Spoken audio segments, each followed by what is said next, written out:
பரலோக பிதாவே, நாங்கள் நன்றியோடு கூட உம்மை ஸ்தோத்திரிக்கிறோம். ஆண்டவரே, இந்த ஞாயிறு ஆராதனை கர்த்தர் எங்களுக்கு ஆசீர்வதித்து தாரும். உடைய வல்லமையும் உடைய பிரசன்னமும் உடைய அபிஷேகமும் எங்கள் மத்தியில் கடந்து வரும்படி நாங்கள் செபிக்கிறோம். ஆண்டவரே, இதை கேட்கிற பார்க்கிற ஒவ்வொருடைய உள்ளங்களையும் ஆண்டவர் தொடும்படி நாங்கள் செபிக்கிறோம். ஆண்டவரே, இந்த ஆராதனையுடைய கரங்களை தாழ்த்தி அர்ப்பணிக்கிறோம். கர்த்தாவே, நீர் பொறுப்படுத்திக் கொள்ளுங்க. இயேசுவின் நாமத்தில் ஜெபிக்கிறோம். ஜெபம் கேளுங்க நல்ல பிதாவே. ஆமேன், ஆமேன், ஆமேன். ஸ்தோத்திரம். அன்பானவர்களே, இந்த ஆராதனைக்கு வந்திருக்கிற உங்கள் யாவரையும் ஆண்டவராகிய இயேசு கிறிஸ்துவின் நாமத்தினாலே நான் வாழ்த்துகிறேன். நான் ஒருமனப்பட்டு சில பாடலை பாடி ஆண்டவரை ஆராதித்து சில கர்த்தருடைய வார்த்தையை நாம் கேட்போமாக. ஆண்டவர் நமக்கு உதவி செய்வாராக. முதலாவதாக, அநாதி தேவன் உன் அடைக்கலமே, அவன் நித்திய புயங்கள் உன் ஆதாரம் என்றதான பாடலை பாடி கர்த்தருடைய நாமத்தை மைப்படுத்துவோம். கர்த்தர் நமக்கு உதவி செய்வாராக. ஆனாதி தேவன் உன் அடைக்கலமே, அவர் நித்திய புயங்களுள் ஆதாரமே. ஆனாதி தேவன் உன் அடைக்கலமே, அவர் நித்திய புயங்களுள் ஆதாரமே. இந்த தேவன் என்றென்றும் உள்ள சதா காலமுன் நமது தேவன், மரண பரியந்த நம்மை நடத்திடுவாரானா. தேவன் உன் அடைக்கலமே, அவர் நித்திய புயங்களுள் ஆதாரமே. ஆனாதி தேவன் நடைக்கலமே, அவர் நித்திய புயங்களுள் ஆதாரமே. காருண்யத்தாலே இழுத்து கொண்டா தூய தேவ அன்பே, காருண்யத்தாலே இழுத்து கொண்டா தூய தேவ அன்பே. யுவனாந்திரத்தில் நயம் காட்டி உன்னை இனிதாய் வருந்தி அழைத்தார். இந்த தேவன் என்றென்றும் உள்ள சதா காலமும் நமது தேவன், மரண பரியந்த நம்மை நடத்திடுவார். ஆனாதி தேவன் உன் அடைக்கலமே, அவர் நித்திய புயங்கள் ஆதாரமே. ஆனாதி தேவன் உன் அடைக்கலமே, நித்திய புயங்கள் ஆதாரமே. காணக பாதை காரிருளில் தூய தேவ ஒளியே, காணக பாதை காரிருளில் தூய தேவ ஒளியே. அழுகை நிறைந்த பள்ளத்தாக்குகளை ஆறும் நீருற்றாய் மாற்றினாரே. இந்த தேவன் என்றென்றும் உள்ள சதா காலமும் நமது தேவன், மரண பரியந்த மை நடத்திடுவாரானாதி தேவன் உன் அடைக்கலமே, அவர் நித்திய புயங்களுள் ஆதாரமே. ஆனாதி தேவன் உன் அடைக்கலமே, அவர் நித்திய புயங்களுள் ஆதாரமே. கிருபை கூர்ந்து மனதுருகும் தூய தேவ அன்பே, கிருபை கூர்ந்து மனதுருகும் தூய தேவ அன்பே. உன் சமாதானத்தின் உடன்படிக்கைகளை உண்மையாய் கர்த்தர் காத்து கொள்வார். இந்த தேவன் என்றென்றும் உள்ள சதா காலமும் நமது தேவன், மரண பரியந்த நடத்திடுவார். ஆனாதி தேவன் உன் அடைக்கலமே, அவர் நித்திய புயங்களுள் ஆதாரமே. ஆனாதி தேவன் உன் அடைக்கலமே, அவர் நித்திய புயங்களுள் ஆதாரமே. இப்புவி யாத்திரை கடந்திடுவார் தூய தேவதயவா, இப்புவி யாத்திரை கடந்திடுவார் தூய தேவதயவா. கடும் கானகத்தில் கர்த்தர் மார்பினிலே கிடைக்கும் இலை பாருதலே. இந்த தேவன் என்றென்றும் உள்ள சதா காலமும் நமது தேவன் மரண பரியந்த மை நடத்திடுவார். ஆதி தேவன் அடைக்கலமே, அவர் நித்திய புயங்கள் ஆதாரமே. ஆதி தேவன் அடைக்கலமே, புயங்கள் ஆதாரமே. வறண்ட வாழ்க்கை செழித்திடுமே தூய தேவ அருளா. வறண்ட வாழ்க்கை செழித்திடுமே தூய தேவ தயவா. நித்திய மகிழ்ச்சி தலைமேல் இருக்கும், சஞ்சலம் தவிப்பும் ஓடிப்போ. இந்த தேவன் என்றென்றும் உள்ள சதா காலமும் நமது தேவன் மரண பரியந்தம் மை நடத்திடுவார். ஆதி தேவன் அடைக்கலமே, அவர் நித்திய ஆதாரமே. ஆதி தேவன் அடைக்கலமே, அவர் நித்திய புயங்களும் ஆதாரமே. ஆனந்தம் பாடி திரும்பியே வா தூய தேவ பலத்தா. ஆனந்தம் பாடி திரும்பியே வா தூய தேவ பலத்தா. சீயோன் பர்வதம் உன்னை சேர்த்திடுவார், சந்ததம் மகிழ்ச்சி அடைவார். இந்த தேவன் என்றென்றும் உள்ள சதா காலமும் நமது தேவன் மரண பரியந்த மை நடத்திடுவார். ஆதி தேவன் அடைக்கலமே, அவர் நித்திய புயங்கள் ஆதாரமே. ஆதி தேவன் அடைக்கலமே, அவர் நித்திய புயங்கள் ஆதாரமே. ஹல்லேலூயா, ஆமென். அருமையான வேத வசனம் பாடல். கர்த்தருக்கு மரண பரியந்தம் நம்மை நடத்துவார். நம்முடைய தேவன் சில வருஷம் மட்டும் நடத்திட்டு நம்மளை விட்டுற மாட்டார். சில பிரச்சனைகள் வரும்போது நம்மளை விட்டுட்டு போயிட மாட்டார். ஆமே, நம்ம சாகிற வரை, நாம் மரிக்கிற வரை, இல்லை நான் மரண நாள் வரை உங்களையும் என்னையும் நடத்துகிற ஒரு நல்ல தேவன் ஆண்டவர் நமக்கு தந்திருக்கிறார். கரங்களை உயர்த்தி ஒரு அல்லையா சொல்லுவோமா? ஹல்லேலூயா, ஹல்லேலூயா. ஆமாம், இன்னொரு பாடலை பாடுவோம். உங்கள் துக்கம் சந்தோஷமாய் மாறும், உங்கள் துக்கம் சந்தோஷமாய் மாறும் என்ற பாடலை பாடி கர்த்தர் நாமத்தை மைப்படுத்துவோம். உங்கள் துக்கம் சந்தோஷமாய் மாறும், உங்கள் கவலைகள் கண்ணீர் எல்லாம் மறைந்துவிடும்.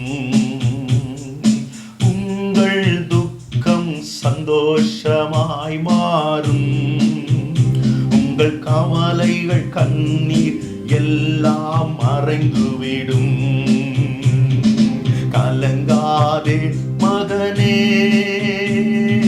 கலங்காதே மகளே, கலங்காதே மகனே, கலங்காதே மகளே. என் இயேசு கைவிட மாட்டா, என் இயேசு கைவிட மாட்டா. உங்கள் துக்கம் சந்தோஷமாய் மாறும். கண்ணாடி பாடுவோம். கண்ணீர் எல்லாம் மறைந்துவிடும். கரலடி பாடுவோம். உங்கள் துக்கம் சந்தோஷமாய் மாறும், உங்கள் கவலைகள் கண்ணீர் எல்லாம் மறைந்துவிடும். கடந்ததை நினைத்து கலங்காதே, நடந்ததை மறந்துவிடு. கடந்ததை நினைத்து கலங்காதே, நடந்ததை மறந்துவிடு. கர்த்தர் புதியன செய்திடுவார், இன்றே நீ காண்பார். கர்த்தர் புதியன செய்திடுவார், இன்றே நீ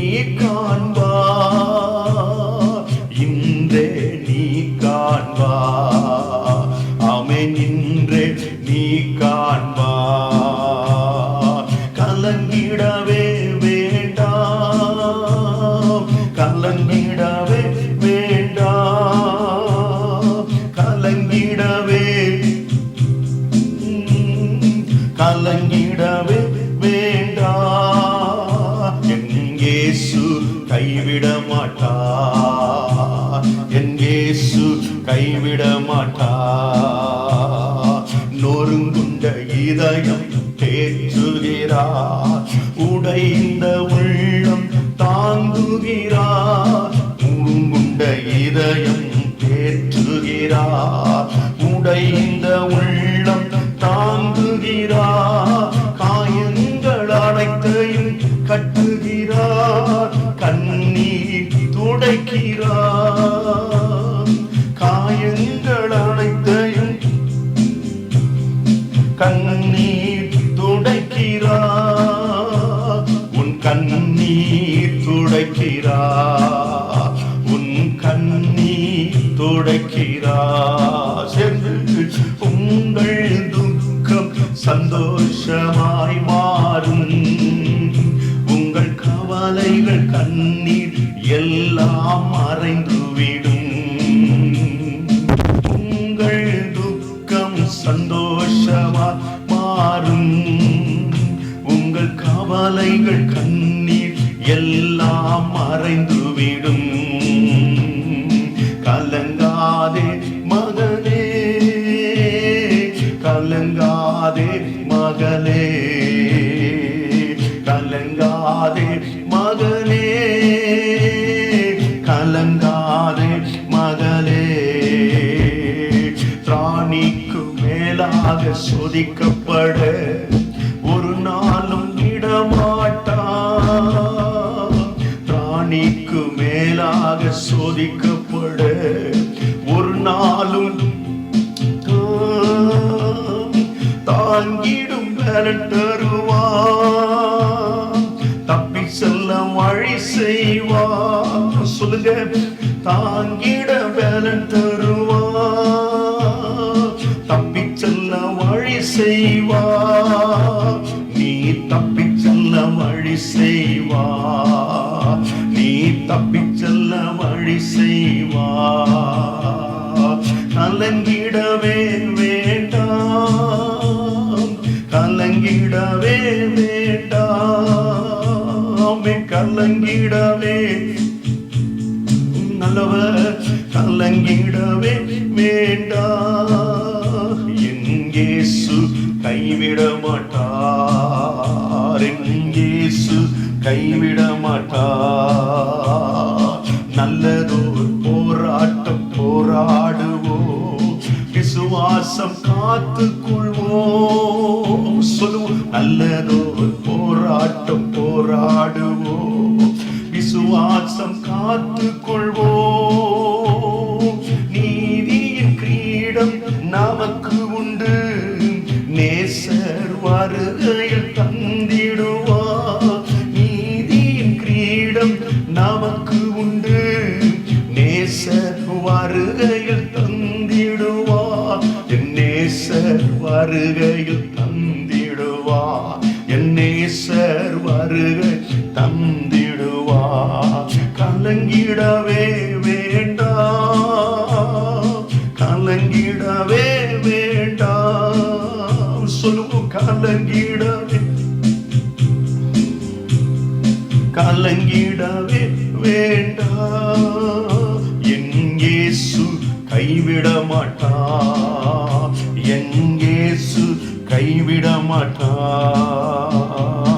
எங்கள் துக்கம் சந்தோஷமாய் மாறும், எங்கள் கவலைகள் கண்ணீர் எல்லாம் மறைந்துவிடும். ஹல்லேலூயா. எங்கள் துக்கம் சந்தோஷமாய் மாறும், எங்கள் கவலைகள் கண்ணீர் எல்லாம் மறைந்துவிடும். கலங்கிடவே மாட்டோம், கலங்கிடவே மாட்டோம். கரலடி சொல்லுங்க, கலங்கிடவே மாட்டோம். கரலை தட்டி மாட்டோம், கைதட்டி பாடுவோம். கலங்கிடவே மாட்டோம், கலங்கிடவே மாட்டோம். சொல்லு, திராணிக்கு மேலாக சோதிக்கப்பட ஒரு நாளும் இடமாட்டார். மேலாக சோதிக்கப்பட ஒரு நாளும் இடம் தாங்கிடும் பலன் தருவார். தப்பிச் செல்ல வழி செய்வார். சொல்லுவோம், தாங்கிடும் பலன் தரும். தப்பிச் செல்ல வழி செய்வார். நீ தப்பிச் செல்ல வழி செய்வார். சொல்லுவோம், நீ தப்பிச் செல்ல வழி செய்வார். ஓ, கலங்கிடவே வேண்டாம், கலங்கிடவே வேண்டாம், சென்று கலங்கிடவே ஆமென், கலங்கிடவே வேண்டாம். என் இயேசு கைவிட மாட்டார், என் இயேசு கைவிட மாட்டார். எங்கள் துக்கம் சந்தோஷமாய் மாறும், எங்கள் கவலைகள் கண்ணீர் எல்லாம் மறைந்துவிடும். விசுவாசத்தோடு சொல்லுங்க, எங்கள் துக்கம் சந்தோஷமாய் மாறும், எங்கள் கவலைகள் கண்ணீர் எல்லாம் மறைந்துவிடும். கலங்கிடவே மாட்டோம், கலங்கிடவே மாட்டோம். நல்லவர், கலங்கிடவே. ஹல்லேலூயா, glory to Jesus. கலங்கிடவே மாட்டோம். ஆமென், கலங்கிடவே மாட்டோம், கலங்கிடவே. ஓ ஹல்லேலூயா, கலங்கிடவே மாட்டோம், கலங்கிடவே மாட்டோம். அப்படியே முழங்கால் படியிட்டு கர்த்தரை ஆராதிக்கலாமா? ஆமென். கலங்கிடவே மாட்டோம், கலங்கிடவே மாட்டோம். எங்கள் துக்கம் சந்தோஷமாய் மாறும், எங்கள் கவலைகள் கண்ணீர் எல்லாம் மறைந்துவிடும். விசுவாசத்தோடு, எங்கள் துக்கம் சந்தோஷமாய் மாறும், எங்கள் கவலைகள் கண்ணீர் எல்லாம் மறைந்துவிடும். கலங்கிடவே மாட்டோம், கலங்கிடவே மாட்டோம். ஜீசஸ், கலங்கிடவே மாட்டோம். எல்லாம் நல்ல சந்தோஷமா உலக மக்கள் கலங்குறது போல நீங்கள் கலங்க கூடாது. ஹல்லேலூயா. காரணம், கர்த்தர் உங்களோடு கூட இருக்கிறார். ஹல்லேலூயா. நாம இஸ்ரவேல் ஜனங்களை வனாந்தரத்தில் நடத்தினவர், அவர் இன்றைக்கும் உங்களை நடத்த வல்லவராயிருக்கிறார். சொல்லுவோம், மென் கலங்கிடவே மாட்டோம், கலங்கிடவே மாட்டோம். ஆண்டவர் ஆராதிங்க. கலங்கிடவே மாட்டோம். சர்வவல்லவர் உங்களோடு கூட இருக்கிறார். தேவாதி தேவன் உங்களோடு கூட இருக்கிறார். அதிர்ஷ்டமானவர் உங்களோடு கூட இருக்கிறார். ஆச்சரியமானவர் உங்களோடு கூட இருக்கிறார். தேவாதி தேவன் உங்களோடு கூட இருக்கிறார். ஹல்லேலூயா. கலங்கிடவே மாட்டோம், கலங்கிடவே மாட்டோம். இரத்த கோட்டைக்குள்ளே நான் நுழைந்து விட்டு இனி எதுவும் அணுகாது, எந்த தீங்கும் தீண்டாது. சேர்ந்து பாடோ. கோட்டைக்குள்ளே நான் நுழைந்து விட்டேன், இனி எதுவும் அணுகாது, எந்த தீங்கும் தீண்டாது. சேர்ந்து, கோட்டைக்குள்ளே நான் நுழைந்து விட்டேன், இனி எதுவும் அணுகாது, எந்த தீங்கும் அது. இரத்த கோட்டைக்குள்ளே நான் நுழைந்து விட்டேன், இனி எதுவும் அணுகாது, எந்த தீங்கும் தீண்டாது. இரத்த கோட்டைக்குள்ளே நான் நுழைந்து விட்டேன், இனி எதுவும் அணுகாது, எந்த தீங்கும் தீண்டாது. நேசரின் ரத்தம் என் மேலே நெருங்காது சாத்தான், நேசரின் ரத்தம் என் மேலே நெருங்காது சாத்தான். பாசமாய் சிலுவையில் பலியானார், பாவத்தை வென்று விட்டார். இயேசு பாசமாய் சிலுவையில் பலியானார், பாவத்தை வென்று விட்டார். இரத்த கோட்டைக்குள்ளே நான் நுழைந்து விட்டேன், இனி எதுவும் அணுகாது. சொல்லுவோம் வேகமா, ஹல்லேலூயா. இங்கும் தீண்டாது, ஹல்லேலூயா. கோட்டைக்குள்ளே நான் நுழைந்து விட்டேன், இனி எதுவும் ஆறு, எந்த தீங்கும் தீண்டாது. சொல்லு, கோட்டைக்குள்ளே நுழைந்து விட்டேன், இனி எதுவும் அணுகாது, எந்த தீங்கும் தீண்டாது. இரத்த கோட்டைக்குள்ளே நான் நுழைந்து விட்டேன், இனி எதுவும் அணுகாது. ஹல்லேலூயா. தீங்கும் தீண்டாது. இரத்த கோட்டைக்குள்ளே நான் நுழைந்து விட்டேன், இனி எதுவும் அணுகாது, எந்த தீங்கும் தீண்டாது. இனி எதுவும் அணுகாது, எந்த தீங்கும் தீண்டாது. இரத்த கோட்டைக்குள்ளே நான் நுழைந்து விட்டேன், இனி எதுவும் அணுகாது, எந்த தீங்கும் அது உங்க தீங்கும் தீண்டாது. இரத்த கோட்டைக்குள்ளே நான் நுழைந்து விட்டேன், இனி எதுவும் அணுகாது, எந்த தீங்கும் தீண்டாது. சொல்லுவோம், கோட்டைக்குள்ளே நான் நுழைந்து விட்டேன், இனி எதுவும் அணுகாது. ஹல்லேலூயா. அல்லவரே ஸ்தோத்திரமப்பா, ஸ்தோத்திரமப்பா. ஓ ஹல்லேலூயா. அரிபல சகர பலகதரபா. எதுவும் அணுகாது, எந்த தீங்கும் தீண்டாது. இதுவரை நடத்தி குறைவின்றி காத்து மகிழ்வை தந்தீரே நன்றி ஐயா. இதுவரை நடத்தி குறைவின்றி காத்து மகிழ்வை தந்தீரே நன்றி ஐயா. நன்றி நன்றி ஐயா. உம்மை உயர்த்திடுவே. நன்றி நன்றி ஐயா. சென்று சொல்லுவோ. இதுவரை நடத்தி குறைவின்றி காத்து மகிழ்வை தந்தீரே நன்றி ஐயா. இதுவரை நடத்தி குறைவின்றி காத்து இந்த ஏப்ரல் மாசம் வரைக்கும் கர்த்தர் உங்களை நடத்தினார். ஏப்ரல் மாசம் ஹல்லேலூயா கடைசி வாரத்துல வந்திருக்கிறீங்க. ஆண்டவர் இதுவரை உங்களை நடத்தினாரு, இனியும் நடத்துவார், இனியும் ஆசீர்வதிப்பார், இனியும் கூட இருப்பார். சேர்ந்து பாடுவோம் ஹல்லேலூயா. இதுவரை நடத்தி குறைவின்றி காத்து மகிழ்வை தந்தீரே நன்றி ஐயா.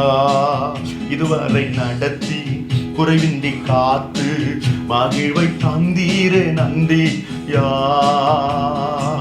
நன்றி நன்றி ஐயா. உம்மை உயர்த்திடுவே. ஆண்டவரை உயர்த்துங்க. ஹல்லேலூயா. நன்றி நன்றி ஐயா. உம்மை உயர்த்திடுவே. இதுவரை நடத்தி குறைவின்றி காத்து மகிழ்வை தந்தீரே நன்றி ஐயா. இந்த ஏப்ரல் மாசம் கடைசி ஞாயிற்றுக்கிழமை வர கர்த்தர் உங்களை நடத்தினாரே. ஹல்லேலூயா. சென்று சொல்வோம் ஹல்லேலூயா. இதுவரை நடத்தி குறைவின்றி காத்து மகிழ்வை தந்தீரே நன்றி ஐயா. இதுவரை நடத்தி குறைவின்றி காத்து மகிழ்வை தந்தீரே நன்றி ஐயா. நன்றி நன்றி ஐயா. உம்மை உயர்த்திடுவே. உயர்த்துங்க ஆண்டவரே. ஹல்லேலூயா. நன்றி நன்றி ஐயா. உம்மை உயர்த்திடுவே. சொல்லுவோம் ஹல்லேலூயா. நன்றி நன்றி ராஜா. ஹல்லேலூயா. உம்மை உயர்த்திடுவே. நன்றி நன்றி ராஜா. உம்மை உயர்த்திடுவே. ஆபத்து நாளில் அனுகூலமான துணை ஐயா, ஆபத்து நாளில் அனுகூலமான துணையும் ஆனீரே. நன்றி ஐயா, நன்றி நன்றி ஐயா. உம்மை உயர்த்திடுவே. நன்றி நன்றி ஐயா, உம்மை உயர்த்திடுவே. இதுவரை நடத்தி குறைவின்றி காத்து மகிழ்வை தந்தீரே. நன்றி ஐயா, இதுவரை நடத்தி காத்து மகிழ்வை தந்தீரே. நன்றி ஐயா, நன்றி நன்றி ஐயா. உம்மை உயர்த்திடுவே. நன்றி நன்றி ஐயா, உம்மை உயர்த்திடுவே. கரம் நீட்டி ஆசீர்வதித்து எல்லையை பெருக்கினி. நன்றி ஐயா, கரம் நீட்டி ஆசீர்வதித்து எல்லையை பெருக்கினி. நன்றி ஐயா, நன்றி நன்றி ஐயா. உம்மை உயர்த்திடுவே. நன்றி நன்றி ஐயா, உம்மை உயர்த்திடுவே. இதுவரை நடத்தி குறைவின்றி காத்து மகிழ்வை தந்தீரே. நன்றி ஐயா. சரி சொல்லுங்க, ஹல்லேலூயா. எல்லாரும் சேர்ந்து ஆமென், ஹல்லேலூயா. இதுவரை நடத்தி குறைவின்றி காத்து மகிழ்வை தந்தீரே. நன்றி ஐயா, நன்றி நன்றி ஐயா. உம்மை உயர்த்திடுவே. ஆண்டவர் உயர்த்துங்க, ஆண்டவர் உயர்த்துங்க, ஹல்லேலூயா. நன்றி நன்றி ஐயா, உம்மை உயர்த்திடுவே. அபிஷேகம் தந்து வரங்கள் ஈந்து பாட செய்தீரே. நன்றி ஐயா, அபிஷேகம் தந்து வரங்கள் ஈந்து பயன்பட செய்தீரே. நன்றி ஐயா, நன்றி நன்றி ஐயா. உம்மை உயர்த்திடுவே. நன்றி நன்றி ஐயா, உம்மை உயர்த்திடுவே. நன்றி நன்றி ஐயா, உம்மை. இதுவரை நடத்தி குறைவின்றி காத்து மகிழ்வை தந்தீரே. நன்றி ஐயா, இதுவரை நடத்தி குறைவின்றி காத்து மகிழ்வை தந்தீரே. நன்றி ஐயா, நன்றி நன்றி ஐயா. உம்மை உயர்த்திடுவே. நன்றி நன்றி ஐயா, உம்மை உயர்த்திடுவே. நன்றி நன்றி ஐயா, உம்மை உயர்த்திடுவே. நன்றி நன்றி ஐயா, உம்மை. எல்லாரும் அப்படியே அமை சோத்திரம் எழுந்து நின்று கர்த்தருக்கு ஸ்தோத்திரம், கர்த்தரை ஆராதிப்போமா. ஹல்லேலூயா. உங்க கிருபைதான் என்னை தாங்குகின்றது. உங்க கிருபைதான் என்னை நடத்துகின்றது. ஆண்டவருடைய கிருபைதானே. அவன் உங்க பலத்துல நீங்க சம்பாதிக்கல, உங்க ஞானத்துல நீங்க வாழல. ஆண்டவருடைய கிருபைதான் இந்த நாள் வரைக்கும் நம்மை தாங்கிக் கொண்டே வருகிறது. ஹல்லேலூயா. நாம் சேர்ந்து பாடுவோமா. உங்க கிருபைதான் என்னை தாங்குகின்றது. கிருபைதான் என்னை நடத்துகின்றது. உங்க கிருபைதான் என்னை தாங்குகின்றது. சேர்ந்து பாடுவோம். கிருபைதான் என்னை நடத்துகின்றது. கிருபையே கிருபையே மாறாத நல்ல கிருபையே. கைதட்டி பாடுவோம். கிருபையே கிருபையே. எல்லாம் எழுந்து நின்று கர்த்தரை ஆராதிப்போம். ஹல்லேலூயா. ஓ ஜீசஸ், ஹல்லேலூயா. எழுந்து நின்று நாம் யாரை ஆராதிக்கிறோம்? ஆமென். உலகத்தினுடைய எல்லா ஜனாதிபதி, அமெரிக்கா ஜனாதிபதியை விட பெரிய ஒரு தேவனை ஆராதிக்கிறோம். ஹல்லேலூயா. சேர்ந்து பாடுவோம். ஆமென். ஹalleluya. கிருபையே கிருபையே மாறாத நல்ல கிருபையே, கிருபையே கிருபையே மாறாத நல்ல கிருபையே, உங்க கிருபைதான் என்னை தாங்குகின்றது, கிருபைதான் என்னை நடத்துகின்றது, உங்க கிருபைதான் என்னை தாங்குகின்றது, கிருபைதான் என்னை நடத்துகின்றது. சொல்லுங்க. கிருபையே கிருபையே மாறாத நல்ல கிருபையே. கைதடி பாடுவோம். கிருபையே கிருபையே. ஆண்டவரே கிருபை ஆண்டவரே, இந்த நாள் வரைக்கும் எங்களை தாங்கி கொண்டு வருகிறது ஆண்டவரே. சேர்ந்து சொல்லுங்க. ஆண்டவரே உங்க கிருபை இல்லைன்னா நாங்க ஒன்றுமே இல்லை ஆண்டவரே. ஹalleluya. கிருபையே கிருபையே மாறாத நல்ல கிருபையே, கிருபையே கிருபையே மாறாத நல்ல கிருபையே, உடைக்கப்பட்ட நேரத்திலெல்லாம் என்னை உருவாக்கின கிருபையே. சேர்ந்து. உடைக்கப்பட்ட நேரத்திலெல்லாம் என்னை உருவாக்கின கிருபையே. ஹalleluya. கிருபையே கிருபையே மாறாத நல்ல கிருபையே, கிருபையே கிருபையே நல்ல கிருபையே, சோர்ந்து போன நேரத்திலெல்லாம் என்னை சூழ்ந்து கொண்ட கிருபையே, சோர்ந்து போன நேரத்திலெல்லாம் என்னை சூழ்ந்து கொண்ட கிருபையே. சேர்ந்து. கிருபையே கிருபையே மாறாத நல்ல கிருபையே. கரங்களை வைத்து சொல்லுவோம். கிருபையே கிருபையே மாறாத நல்ல கிருபையே, ஒன்றுமில்லா நேரத்திலெல்லாம் எனக்கு உதவி செய்த கிருபையே, ஒன்றுமில்லா நேரத்திலெல்லாம் எனக்கு உதவி செய்த கிருபையே,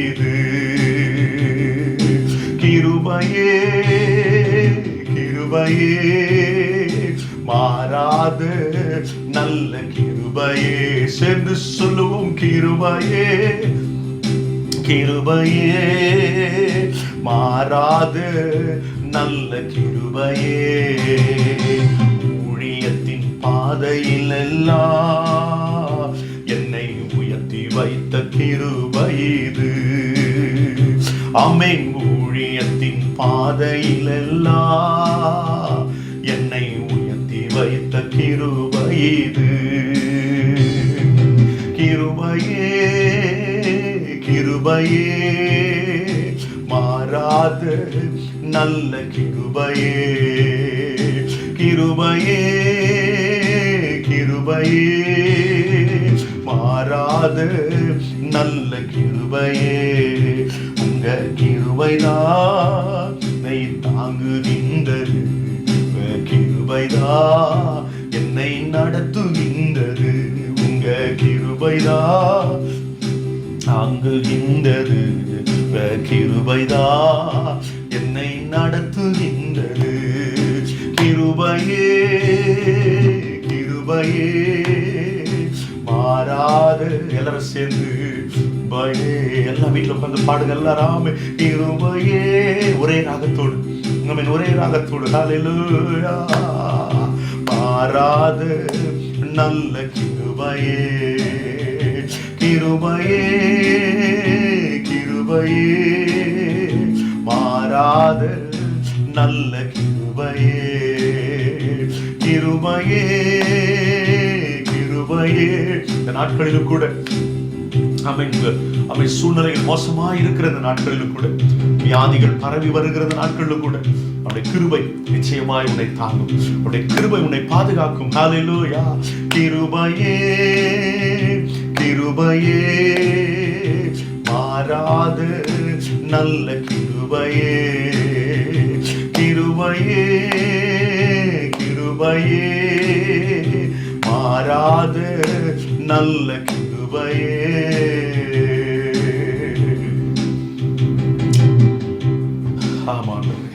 நன்றியோடு கூட ஸ்தோத்திரிக்கிறோம் ஆண்டவரே. ஸ்தோத்திர ஆண்டவரே, மட்டுமாக உம்முடைய இரக்கங்களும் உம்முடைய கிருபைகளும் எங்களை தாங்கி கொண்டு வந்தீர் ஆண்டவரே.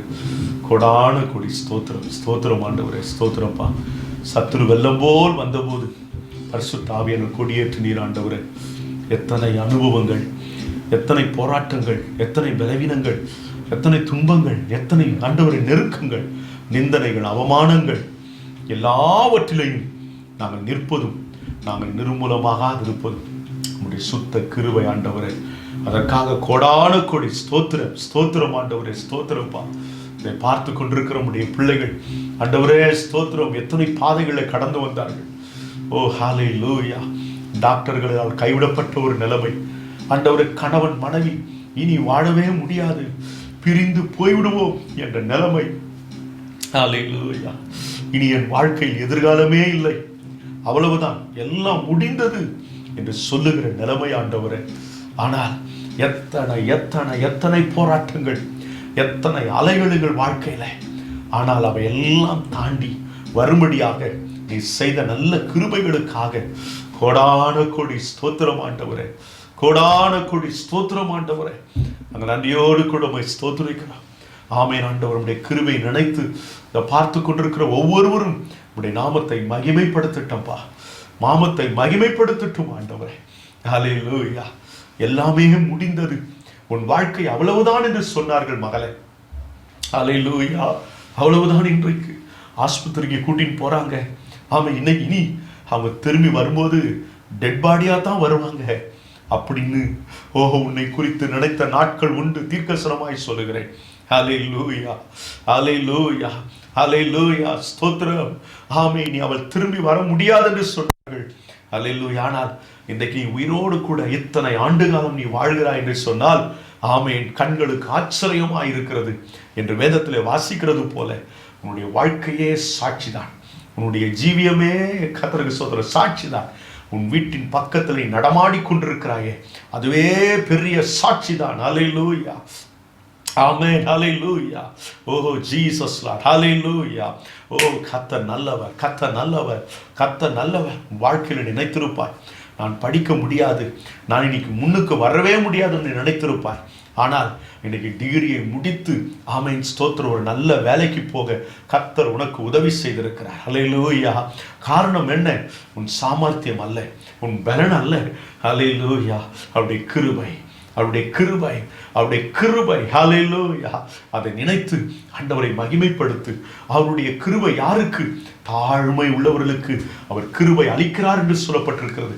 நீ ஏன் முழங்கால் படியிடுவதில்லை? நீ ஏன் ஜெபிப்பது இல்லை? நீ ஏன் வேதத்தை எடுத்து வாசிப்பதில்லை? ஓ ஹல்லேலூயா. இந்த நாட்களில் ஊரடங்கு உத்தரவு நிமித்தமாக வீடுகளில் தான் இருக்கிறீர்கள். ஆமென் ஸ்தோத்திரம். ஆனால் வேதத்தை வாசிப்பதற்கு மனமில்லையே, ஜெபிப்பதற்கு மனமில்லையே, கர்த்தரை ஆராதிப்பதற்கு மனமில்லையே. கர்த்தர் நமக்கு பாராட்டின கிருபை பெரியது என்று தாவீது சொல்லுகிறார். என் அன்பு தேவனுடைய பிள்ளைகளை, இந்த நாட்களை அதிகமாய் வேதத்தை வாசிக்க, ஜெபம் பண்ண ஆண்டவருடைய கரத்தில் ஒப்பு கொடுத்து நாம் செலவிடுவோம். இதை நாம் பிரயோஜனமாக்கிக் கொள்வோம். ஆண்டவர் நிச்சயம் உங்களை ஆசீர்வதிப்பார். ஆண்டவரே, தொடர்ந்து வருகிற வேத வசனங்கள் எல்லாவற்றையும் எங்களுக்கு புரிந்து கொள்ள, நாங்கள் அதில் பலப்பட, ஆசீர்வதிக்கப்பட எங்களுக்கு உதவி செய்வீராக. இயேசுவின் நாமத்தில் ஜெபிக்கிறோம். ஜெபம் கேளுங்க நல்ல பிதாவே.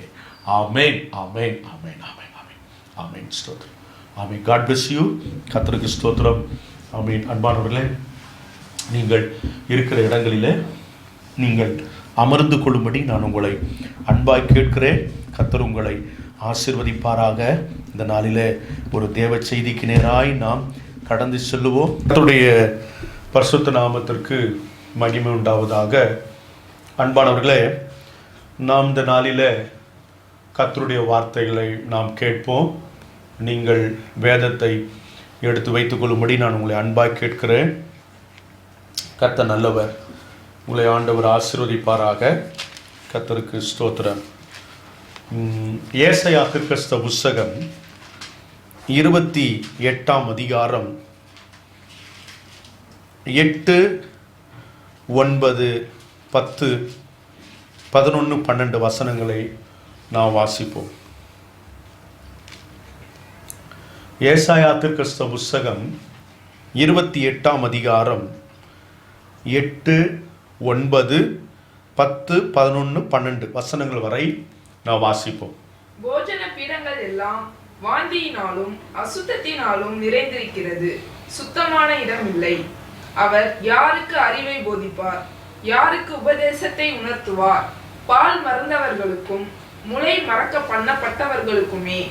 கற்பனையின் மேல் கற்பனையும், கற்பனையின் மேல் கற்பனையும், பிரமாணத்தின் மேல் பிரமாணமும், பிரமாணத்தின் மேல் பிரமாணமும், இங்கே கொஞ்சமும் அங்கே கொஞ்சமுமா என்கிறார்கள். பரியாச உதடுகளினாலும் அந்நிய பாஷையினாலும் இந்த ஜனத்தோடே பேசுவார். இதுவே நீங்கள் இளைத்தவனை இளைப்பாற பண்ணத்தக்க இளைப்பாறுதல், இதுவே ஆறுதல் என்று அவர்களோடே அவர் சொன்னாலும் கேட்க மாட்டோம் என்கிறார்கள். ஆமென். அன்பானவர்களே, இந்த வேத பகுதியிலிருந்து நான் உங்களுக்கு சில காரியங்களை நான் உங்களுக்கு விளக்கி சொல்லுகிறேன். கர்த்தர் நல்லவர். இந்த நாளிலே நீங்கள் வாஞ்சையோடு கூட ஆண்டவருடைய வசனத்தை கேட்கிறதற்காக கர்த்தருடைய நாமம் மகிமைப்படுவதாக.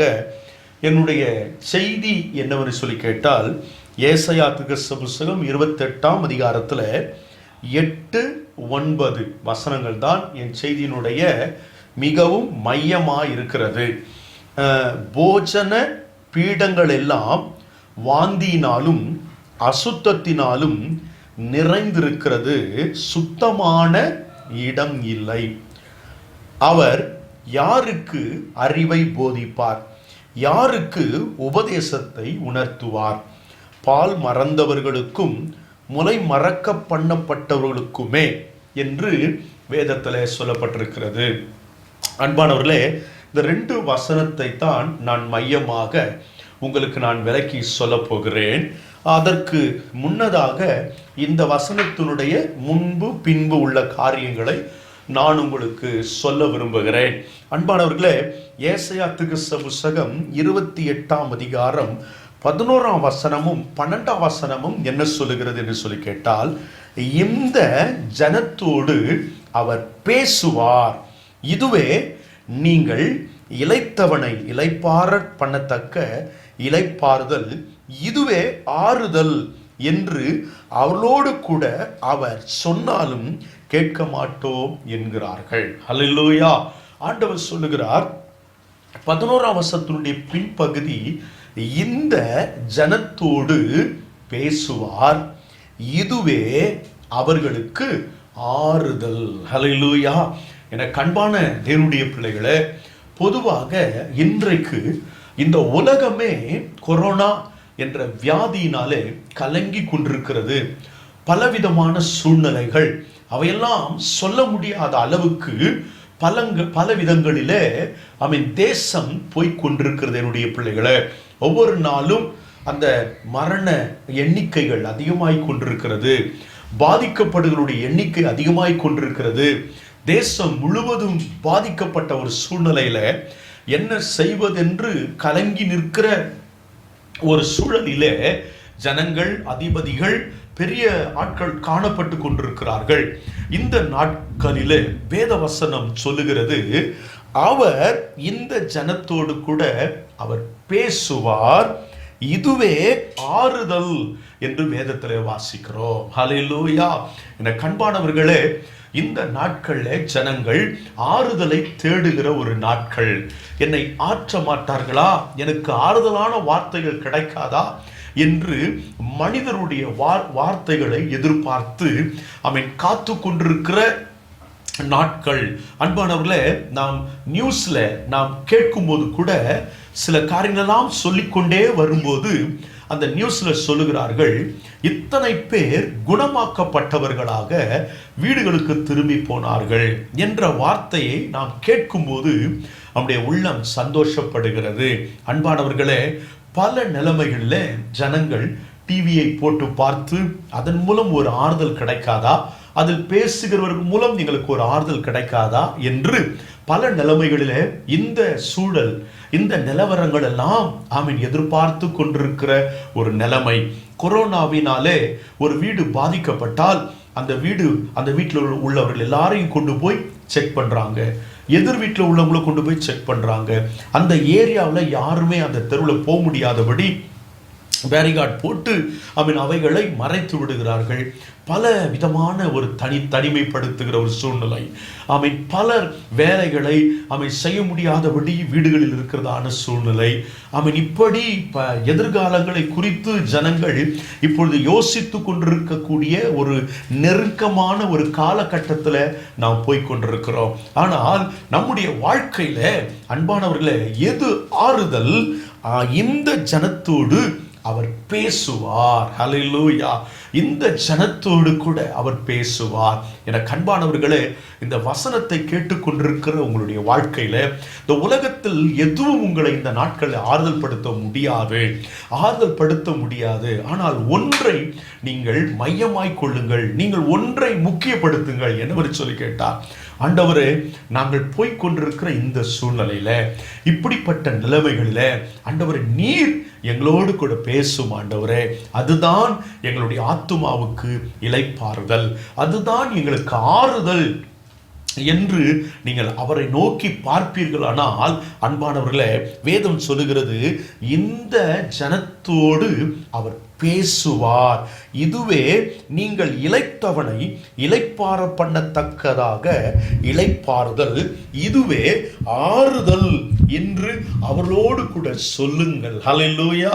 கர்த்தருக்கு ஸ்தோத்திரம். இந்த உலகத்துல இந்த நாட்களில, இந்த சூழ்நிலைகளில அவர் உங்களோடு கூட பேசுவாரே ஆனால், ஹல்லேலூயா, அதுதான் தேவனுடைய பிள்ளைகள் உங்களுடைய வாழ்க்கையில ஒரு பெரிய ஆறுதலாக, ஒரு பெரிய இளைப்பாறுதலாக இருக்கும். ஆகையினாலே இந்த நாட்கள்ல, ஆண்டவரே, எங்களோட நீர் பேசும் ஆண்டவரே, உம்முடைய சத்தம் என் காதிலே துணிக்கட்டும், வசனத்தின் மூலமா என்னோடு கூட நீர் பேசும் ஆண்டவரே என்று நீங்கள் கேளுங்கள்.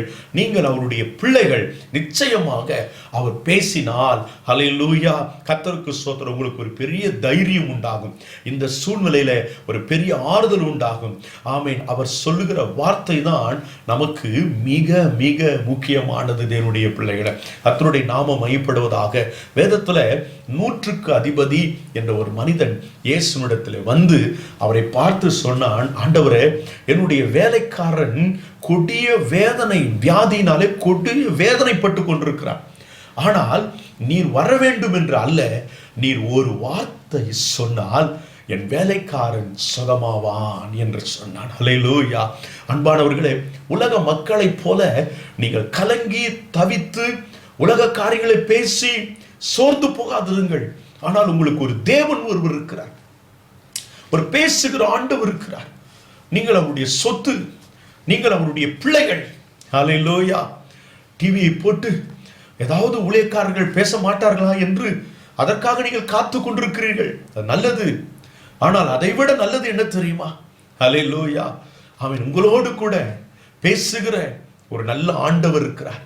முழங்கால் படியிட்டு நீங்கள் ஜெபித்து, ஆண்டவரே, இன்றைக்கு தேசத்தில் நடக்கிற சூழ்நிலை, எங்கள் குடும்பத்தில் நடக்கிற சூழ்நிலை, என் வாழ்க்கையில் நடக்கிற காரியங்கள் என்னோடு பேசும் ஆண்டவரே என்று சொன்னால், அவர் உங்களோடு பேசினார், உங்களுக்கு ஒரு மிகுந்த தைரியம் இருக்கும், மிகுந்த உற்சாகம் இருக்கும். எனக்கு அன்பானவர்களே, இந்த நேரத்தில் இந்த டிவி நிகழ்ச்சி வாயிலாக நான் உங்களோடு கூட ஒன்றை சொல்லிக்கொள்ள விரும்புகிறேன். ஹல்லேலூயா! கிட்டத்தட்ட 25 ஆண்டுகளுக்கு முன்பாக எண்ணூர் என்ற இடத்துல கர்த்தருடைய ஊழியத்தை செய்யும்படி வந்தேன். கர்த்தருக்கு ஸ்தோத்திரம். வந்த ஆரம்பத்தில் சபைக்கு இடம் கிடையாது, சபைக்கு ஆட்கள், நபர் ஆத்துமாக்கள் கிடையாது, சபையில சரியான வருமானங்கள் கிடையாது, ஆசீர்வாதங்கள் கிடையாது. கர்த்தருக்கு ஸ்தோத்திரம். அப்படிப்பட்ட சூழ்நிலையில இது மாத்திரமல்ல, தேவையில்லாத பிரச்சனைகளும் பழிகளும் துன்பங்களும் என் வாழ்க்கையில கடந்து வந்தது. ஆனால் ஒரு நாளிலே தன்னும் தனியாக ஒரு வாடகை வீட்டிலே படுத்து தூங்கி கொண்டிருந்தேன்.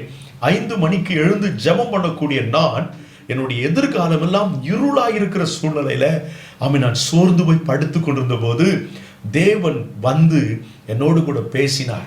நான் சொல்லுகிற வார்த்தை உங்களுக்கு ஆச்சரியமா இருக்கும். பரியாசம் பண்ணுகிறவர்கள், கிண்டல் பண்ணுகிறவர்களுக்கு இவைகள் புரியாது. ஆனால் கர்த்தருடைய பிள்ளைகள் அதை நன்கு புரிந்து கொள்வார்கள். தேவனுடைய ஆவியானவர் என்னுடைய ஆத்துமாவோடு பேசுகிறார். என்ன சொல்லுகிறார்? இந்த இடத்துல இரு, நீ போகாதே, நீ இனி ஊழியம் செய் என்று அவர் சொல்லுகிறார். அவர் சொல்லி போய்விட்ட பிறகு ஒரு அசுத்த ஆவி, பிசாசு என்று சொல்லப்படுகிற சாத்தான், அவன் என் ஆத்துமாவோடு கூட அவன் பேசுகிறான்.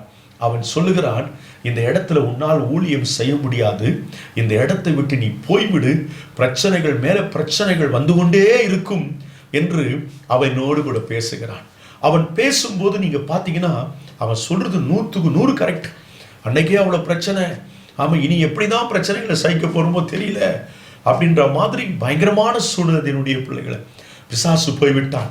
ஆனால் ஆவியானவர் வந்தார். மிகுந்த கதறுதலோடு கூட அவர் என்னோடு கூட சொல்லுகிறார், மகனே, இப்படிப்பட்ட சூழ்நிலையில உனக்கு நான் சர்ச்சை நடத்துது, நான் செட்டு போட்டு கொடுத்துருக்கிறேன்னு சொல்லி அந்த 800 மக்கள் மேல அவ்வளவு ஒரு பாரத்தோடு கூட ஆவியானவர் என்னோடு கூட பேசினார். என்னுடைய பிள்ளைகளை அவரும் பேசிவிட்டு அப்படி போய்விட்டார். நீ போவாதே, இந்த இடத்துல இரு, ஊழியத்தை செய் என்று சொல்லி போய்விட்டார். அடுத்தது பிசாசு வந்தார். நீ இந்த இடத்துல இருந்தினா உன் பிரச்சனை இன்னும் அதிகமாகும், போராட்டம் இன்னும் அதிகமாகும் சொல்லி அவனும் எச்சரித்து விட்டு போய்விட்டார். ஆனால் ஆவியானவர் அடுத்த முறை வந்து என்னோடு பேசும்போது நான் பெட்டிலிருந்து இறங்கி முழங்கால் படியிட்டு என் ஆண்டவரை பார்த்து சொன்னேன், ஆண்டவரே, இந்த இடத்தில் நான் இருக்கிறேன் ஆண்டவரே, நான் உமக்கென்று ஊழியம் செய்கிறேன் ஆண்டவர் என்று சொல்லி என்னை ஆண்டவருக்கு அர்ப்பணித்தேன். அன்பானவர்களே, ஆண்டவர் அன்றைக்கு சில காரியமெல்லாம் பேசினார். அற்புதமாய் அந்த ஊழியத்தின் பாதையில் அவர் நடத்தி கொண்டு வந்தார். இன்றைக்கு கூட, இந்த நாட்களிலும் கூட ஒரு பக்கம் ஆண்டவர் ஏராளமாய் என்னை அற்புதமாய் ஆச்சரியமாய் நடத்தி கொண்டு வந்தார். நல்ல அன்பு மக்களை தந்திருக்கிறார், நல்ல விசுவாச குடும்பங்களை தந்திருக்கிறார். ஊழியத்தை தாங்க ஜெபிக்க, ஊழியக்காரருக்காக பரிதபிக்கிற ஜெபிக்கிற நல்ல விசுவாச குடும்பங்களை ஆண்டவனுக்கு தந்திருக்கிறார். கர்த்தருக்கு மகிமையுண்டாவதாக. ஆனால் இன்னொரு பக்கத்துல பிசாசானவன் தொடர்ந்து போராடி கொண்டு தான் இருக்கிறார், தொடர்ந்து பிரச்சனைகளை உண்டு பண்ணி கொண்டு தான் இருக்கிறார். ஆனாலும் ஆண்டவர் அன்றைக்கு ஆண்டவருக்கு வாக்கு கொடுத்தேன், ஆண்டவரே நான் இருக்கிறேன், இந்த 800 ஊழியம் செய்கிற ஆண்டவரேன்னு சொன்னேன். இந்த நாள் வரைக்கும் அவருக்காக நிற்க ஆண்டவர் கிருபை செய்திருக்கிறார் என்னுடைய பிள்ளைகளை. ஹல்லேலூயா. ஆகையினாலே உலக மக்களைப் போல இந்த கொரோனாவை கண்டு, கொரோனாவில் வர்ற பிரச்சனைகள் எல்லாம் கண்டு நீங்களும் சோர்ந்து போய் நீங்களும் அங்கலாய்க்காதபடி நம்முடைய ஆண்டவர் ஜனத்தோடு கூட பேசுகிறவர். அதுதான் நம்முடைய வாழ்க்கையில ஆறுதல், அதுதான் நமக்கு இளைப்பாறுதல். ஆகையினாலே இந்த வேத வசனத்தின் மூலமாய் பேசுவார். நீங்கள் படித்து ஞாபகத்தில் வைத்திருக்கிற வசனத்தின் மூலமாய் பேசுவார். நீங்கள் உறங்கிக் கொண்டிருக்கும் போது உங்களோடு கூட ஆண்டவர் பேசுவார். கர்த்தருடைய நாமம் மகிமைப்படுவதாக. அன்பானவர்களே, இந்த வேத வசனத்துக்கு நேராய் நான் உங்களுக்கு கொண்டு வர விரும்புகிறேன். இந்த இடத்துல ஆண்டவர் என்ன சொல்லுகிறார் பாருங்கள். 28ஆம் அதிகாரத்தில் வாசிக்கும் போது ஆண்டவர் சொல்லுகிறார், அக்காலத்திலே சேனைகளின் கர்த்தர் தம்முடைய ஜனத்தில் மீதியானியவர்களுக்கு மகிமையான கிரீடமாகவும் அலங்காரமான முடியாகவும், நியாயம் விசாரிக்க உட்கார்ந்திருக்கிறவனுக்கு நியாயத்தின் ஆவியாகவும், யுத்தத்தையும் அதன் வாசல் மட்டும் திருப்புகிறவர்களின் பராக்கிரமமாகவும் இருப்பார் என்று வேதத்தில் வாசிக்கிறார். ஆண்டவர் இந்த மக்களுக்கு எப்படி இருப்பாராம்? நிறைய காரியம் சொல்லப்பட்டிருக்கிறது. ஒரு காரியத்தை சொல்லுகிறேன். ஆண்டவர் அந்த ஜனங்களுக்கு மகிமையான கிரீடமாக இருப்பார், அலங்காரமான முடியாக ஆண்டவர் அவர் இருப்பார் என்று வேதம் மிகவும் அழகாக சொல்லப்பட்டிருக்கிறது என்னுடைய பிள்ளைகளை. ஆனால் ஆண்டவர் இப்படி இருந்தாலும் அடுத்த வசனம் சொல்லுகிறது, ஆனாலும் இவர்களும் திராட்சரசத்தால் மயங்கி மதுபானத்தால் வழி தப்பி போகிறார்கள். ஆசாரியனும் தீர்க்கதரிசியும் மதுபானத்தால் மதிமயங்கி திராட்சரசத்தால் விழுங்கப்பட்டு சாராயத்தினால் வழி தப்பி தீர்க்கதரிசியினால் மோசம் போய் நியாயத்தீர்க்கிறதில் இடறுகிறார்கள் என்று வேதம் சொல்லுகிறது. ஆண்டவர் மகிமையான ஒரு கிரீடமாக அலங்காரமான முடியாய் நமக்கு இருக்க ஆண்டவர் விரும்புகிறார். ஆனால் ஜனங்களுக்கு இருக்க விரும்புகிறார். மகிமையின் கிரீடம் ஐயா அவர். ஹல்லேலூயா. என் வாழ்க்கையில நான் உயர்வதற்கு, நான் ஆசீர்வதிக்கப்படுவதற்கு, நான் முன்னேறுவதற்கு அவர் என் வாழ்க்கையில ஒரு மகிமையான ஒரு கிரீடம். ஹல்லேலூயா. அப்படி இஸ்ரவேல் மக்களுக்கு ஆண்டவர் இருக்க விரும்புகிறார். ஆனால் அவர்களை குறித்து வேதம் சொல்கிறது, அவர்கள் மயங்கி இருக்கிறார்கள், வழி தப்பி போய் கொண்டிருக்கிறார்கள், மதிமயங்கி இருக்கிறார்கள். ஆமென். கர்த்தருக்கு ஸ்தோத்திரம். வழி தப்பி மோசம் போய் நியாயத்திற்கிறதுனாலே இடறி கொண்டிருக்கிறார்கள் என்று அவர்களை குறித்து இந்த வேத வசனத்துல ஆண்டவர் சொல்லுகிறார். அன்பானவர்களே, இதை சொல்லும்போது நான் ஏற்கனவே வாசித்த 2 வசனத்தை நான் வாசிக்கிறேன். போஜன பீடங்கள் எல்லாம் வாந்தியினாலும் அசுத்தத்தினாலும் நிறைந்திருக்கிறது, சுத்தமான இடமில்லை. அவர் யாருக்கு அறிவை போதிப்பார், யாருக்கு உபதேசத்தை உணர்த்துவார்? பால் மறந்தவர்களுக்கும் முளை மறக்க பண்ணப்பட்டவர்களுக்குமே என்று வேதத்தில் வாசிக்கிறோம். ஆண்டவர், ஆனாலும் நான் இவர்களுக்கு மகிமையான கிரீடமாய் நான் இருக்கிறேன். ஆனாலும் அவருடைய வாழ்க்கை எப்படி இருக்கிறது என்று சொன்னால், தாறுமாறாய் இருக்கிறது, மங்கி இருக்கிறது, மயங்கி போயிருக்கிறார்கள், வழி தப்பி போகிறார்கள். அல்லேலூயா. மோசம் போகிறார்கள். ஐயோ, இப்படி இருக்கிறார்களே என்று ஆண்டவர் சொல்லிவிட்டு இந்த 2 வசனங்களை வாசிக்கிறோம். ஆனால் அந்த 2 வசனங்களை போவதற்கு முன்னதாக அவர் என்ன செய்கிறார் என்று சொன்னால், 10ஆம் வசனத்தில் வாசிக்கிறோம், கற்பனையின் மேல் கற்பனை, கற்பனையின் மேல் கற்பனையும், பிரமாணத்தின் மேல் பிரமாணம், பிரமாணத்தின் மேல் பிரமாணமும், இங்கே கொஞ்சம் அங்கே கொஞ்சமா இருக்க கொஞ்சம் கொஞ்சமாம் என்கிறார்கள். ஹல்லேலூயா. கர்த்தருக்கு ஸ்தோத்திரம். இப்படிப்பட்ட ஒரு சூழ்நிலையில ஜனங்கள், ஆமென், கிறிஸ்தவ மக்கள் கற்பனை, பிரமாணம், பிரமாணத்தின் மேல பிரமாணம், இப்படி நடக்கணும், இப்படி ஜீவிக்கணும், இப்படி பண்ணணும், அப்படி பண்ணணும், அதை செய்யணும், இதை செய்யணும் அப்படின்னு சொல்லி அவர்கள் ஏதோ ஒரு வழிபாட்டை போல சில பிரமாணங்களையும் கற்பனைகளையும் கடைபிடித்துக் கொண்டிருக்கிறார்கள் என்று ஆண்டவர் இந்த இடத்துல ஆண்டவர் சொல்லுகிறார். ஹல்லேலூயா. ஆமென். நான் வாசித்த வசனத்தை நான் உங்களுக்கு விளக்க விரும்புகிறேன். அன்பானவர்களே, ஏசாயா தீர்க்கதரிசி புத்தகம் 28ஆம் அதிகாரம் 8-9 வசனத்தை திரும்பவும் நாம் வாசிப்போம். போஜன பீடங்கள் எல்லாம் வாந்தியினாலும் அசுத்தத்தினாலும் நிறைந்திருக்கிறது, இடமில்லை. கவனிங்க, இங்க ஆண்டவர் என்ன சொல்றாருன்னா, போஜன பீடங்கள் எல்லாம் அப்படின்னா சாப்பாடு சாப்பிடுகிற மேஜை. போஜன பீடம், மேஜை எப்படி இருக்குதுன்னு சொன்னா, வாந்தியினாலும் அசுத்தத்தினாலும் நிறைந்திருக்கிறது, சுத்தமான இடம் இல்லை என்று ஆண்டவர் சொல்றார். அடுத்தது என்ன சொல்றார் பாருங்க. அவர் யாருக்கு அறிவை போதிப்பார், அவர் யாருக்கு அறிவை போதிப்பார், யாருக்கு உபதேசத்தை உணர்த்துவார், யாருக்கு உபதேசத்தை உணர்த்துவார், பால் மறந்தவர்களுக்கும் முளை மறக்க பண்ணப்பட்டவர்களுக்குமே. ஆமா, கர்த்தருக்கு ஸ்தோத்திரம். இப்ப நல்ல கவனிங்க, இந்த 8ஆம் வசனத்துக்கும் 9ஆம் வசனத்துக்கும் லிங்கே இருக்கிற மாதிரி இருக்காது. அது ஏதோ போஜன பீடங்கள் எல்லாம் வாந்தியினாலும் அசுத்தத்தினாலும் நிறைந்திருக்கிறது, சுத்தமான இடமில்லை அப்படின்னு அது சொல்லப்பட்டிருக்கிறது. ஆனா 9ஆம் வசனம் யாருக்கு அறிவை போதிப்பார், யாருக்கு உபதேசத்தை உணர்த்துவார் அப்படின்னு சொல்லி வருகிறத நீங்க பார்க்கலாம். அன்பானவர்களே, இந்த வேத வசனத்தை நீங்கள் கூர்ந்து கவனிங்கள். நான் இதை 2ஐயும் உங்களோடு கூட நான் லிங்க் பண்ணி நான் உங்களுக்கு சொல்லுகிறேன். கவனிங்கள். சாப்பாட்டு மேஜை, அவன் போஜன பீடம் எப்படி இருக்குதுன்னு சொல்லி கேட்டால், அசுத்தமாக இருக்கிறது, வாந்தி பண்ணப்பட்டிருக்கிறது, சுத்தமான இடமா இல்லை. அல்லேலூயா.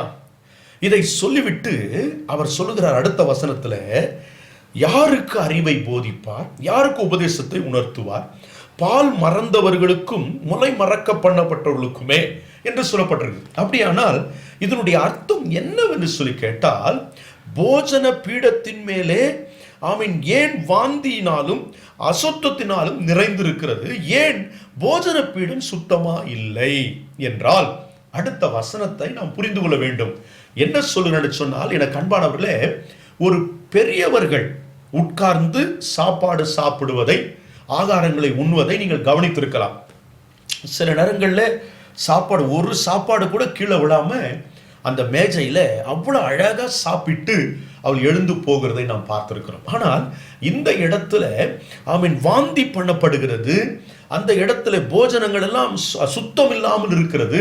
அந்த இடம் சுத்தம் இல்லாமல் இருக்கிறதுக்கு காரணம் என்ன அப்படின்னா, ஆண்டவர் சொல்றாரு, அந்த மேஜையில உட்கார்ந்து சிறு பிள்ளைகள் அல்லது குழந்தைகள் அவர்கள் அந்த இடத்துல உட்கார்ந்து சாப்பிடுவதினாலே அந்த இடங்கள் எல்லாம் போஜனம் சிந்தப்படுகிறது, வாந்தி எடுக்கப்படுகிறது, அந்த இடம் சுத்தம் இல்லாமல் இருக்கிறது. பாஸ்டர், நீங்க எப்படி சிறு பிள்ளைகள் உட்கார்ந்து அதை சாப்பிடுகிறார்கள் என்று நீங்கள் சொல்லுகிறீர்கள் என்றால், அன்பானவர்கள், இந்த இடத்துல சொல்லுகிறார், யாருக்கு அறிவை போதிப்பார், யாருக்கு உபதேசத்தை உணர்த்துவார் என்று சொன்னால், அவர் சொல்லும்போது பால் மறந்தவர்களுக்கு அப்படின்னு சொல்றார். அப்போ உபதேசமோ அறிவை போதிக்கிற காரியமோ இல்லாம பால் மறக்காத அவன் குழந்தைகள் அப்படிப்பட்டவர்கள், கர்த்தருக்கு ஸ்தோத்திரம், முலை மறக்க பண்ணாதவர்கள், அப்படிப்பட்டவர்கள் குழந்தைகள். இந்த குழந்தைகள் ஒரு மேஜையில உட்கார்ந்து சாப்பிடுகிற போது அவர்கள் அந்த இடத்தை அசுத்தப்படுத்தி விடுகிறார்கள். ஹல்லேலூயா. அன்பானவர்களே, நாம் உட்கார்ந்து சாப்பிடுகிற மேஜை என்று சொல்வது ஆவிக்குரிய வாழ்க்கையில 3 விதங்களை காட்டுகிறது. ஒன்று போஜனம் என்று சொல்வது, அல்ல தேவனோ உட்கார்ந்து சாப்பிடுவது குடும்பத்தில் ஒரு நல்ல ஐக்கியத்தை காட்டுகிறது. அது தேவ சித்தத்தை காட்டுகிறது. கர்த்தருக்கு ஸ்தோத்திரம். அது தேவன் கொடுத்த ஆசீர்வாதத்தை காட்டுகிறது. ஆனால் இன்றைக்கு இந்த வேத வசனத்தின்படி போஜன பீடம், கர்த்தருக்கு ஸ்தோத்திரம், வாந்தியினாலும் அசுத்தமான இடமா ஏன் மாறி போயிற்று என்று சொன்னால், அதில் உட்கார்ந்து சாப்பிடுகிறவர்கள், அதை அனுபவிக்கிறவர்கள் யாரா இருக்கிறார்கள் சொன்னால், பால் குடிக்கிற ஒரு குழந்தைகளாக, சிறு பிள்ளைகளாக அவர்கள் இருப்பதினாலே அந்த மேஜை, கர்த்தருக்கு ஸ்தோத்திரம், அசுத்தமான இடமாக மாறி போயிருக்கிறது. ஹல்லேலூயா. என கண்பானவர்களே, இந்த வேத வசனத்தை நீங்கள் புரிந்து கொள்வது சற்று கடினமாக இருக்கும். ஆனாலும் கூட நீங்கள் விழிப்பாக இருந்து இதை நீங்கள் கவனிக்கும் போது நீங்கள் அறிந்து கொள்ளலாம். அன்பானவர்களே, 8ஆம் வசனத்தில் போஜன பீடம் வாந்தி பண்ணப்பட்டு அசுத்தம் நிறைந்த சுத்தமில்லாத இடமா ஏன் மாறி போயிற்று என்று சொன்னால், அடுத்த வசனத்தை வைத்து நாம் தெரிந்து கொள்ள வேண்டும். ஆமை இன்னும் பால் மறக்காத, ஹல்லேலூயா, இன்னும் முலை மறக்காத, இன்னும் பால் குடித்து கொண்டிருக்கிற குழந்தைகளை போல ஜனங்கள், கர்த்தருக்கு ஸ்தோத்திரம், அந்த மேஜையிலே உட்கார்ந்து சாப்பிட்டு கொண்டிருப்பதினாலே அவர்கள் சிதறுகிற வாந்தி பண்ணுகிற, கர்த்தருக்கு ஸ்தோத்திரம், அந்த சூழ்நிமித்தமாய் அந்த போஜன பீடம் அசுத்தம் உள்ளதா இருக்கிறது. அல்லேலூயா, ஆமென். இதை நீங்கள் புரிந்து கொண்டிருப்பீர்கள் என்று சொல்லி நான் நினைக்கிறேன். அல்லேலூயா. எனக்கு அன்பானவர்களே, பால் ஸ்தோத்திரம் மறந்த ஸ்தோத்திரம் ஒரு குழந்தை, கர்த்தருக்கு ஸ்தோத்திரம். பொதுவாக நாம் வேதத்தில் வாசிக்கும் போது கொரிந்தியருக்கு எழுதின நிருபம், இப்படிப்பட்ட சூழ்நிலையிலெல்லாம் நாம் ஒரு சில வசனங்களை என்ன செய்ய போகிறோம், நாம் வாசிக்க போகிறோம். கர்த்தருக்கு மகிமையுண்டாவதாக. அல்லேலூயா. அப்போஸ்தலனாகிய பவுல் என்ன சொல்லுகிறார்? எபிரேயருக்கு நிருபம் 5ஆம் அதிகாரம் 13ஆம் வசனத்தை வாசிங்கள். எபிரேயருக்கு நிருபம் 5:13 என்ன சொல்லப்பட்டிருக்கிறது பாருங்கள். பால் உண்கிறவன் குழந்தையா இருக்கிறபடினாலே நீதியின் வசனத்துல பழக்கம் இல்லாதவனா இருக்கிறான். அல்லேலூயா. பால் உண்கிறவன் குழந்தையா இருக்கிறான்னு சொல்லிட்டு நீதியின் வசனத்துல பழக்கம். அப்ப நீதியின் வசனத்துல பழக்கம் இல்லை அப்படின்னா பால் எது என்று சொல்லி கேட்டால், பைபிள்ல நிறைய வசனங்கள் இருக்கிறது.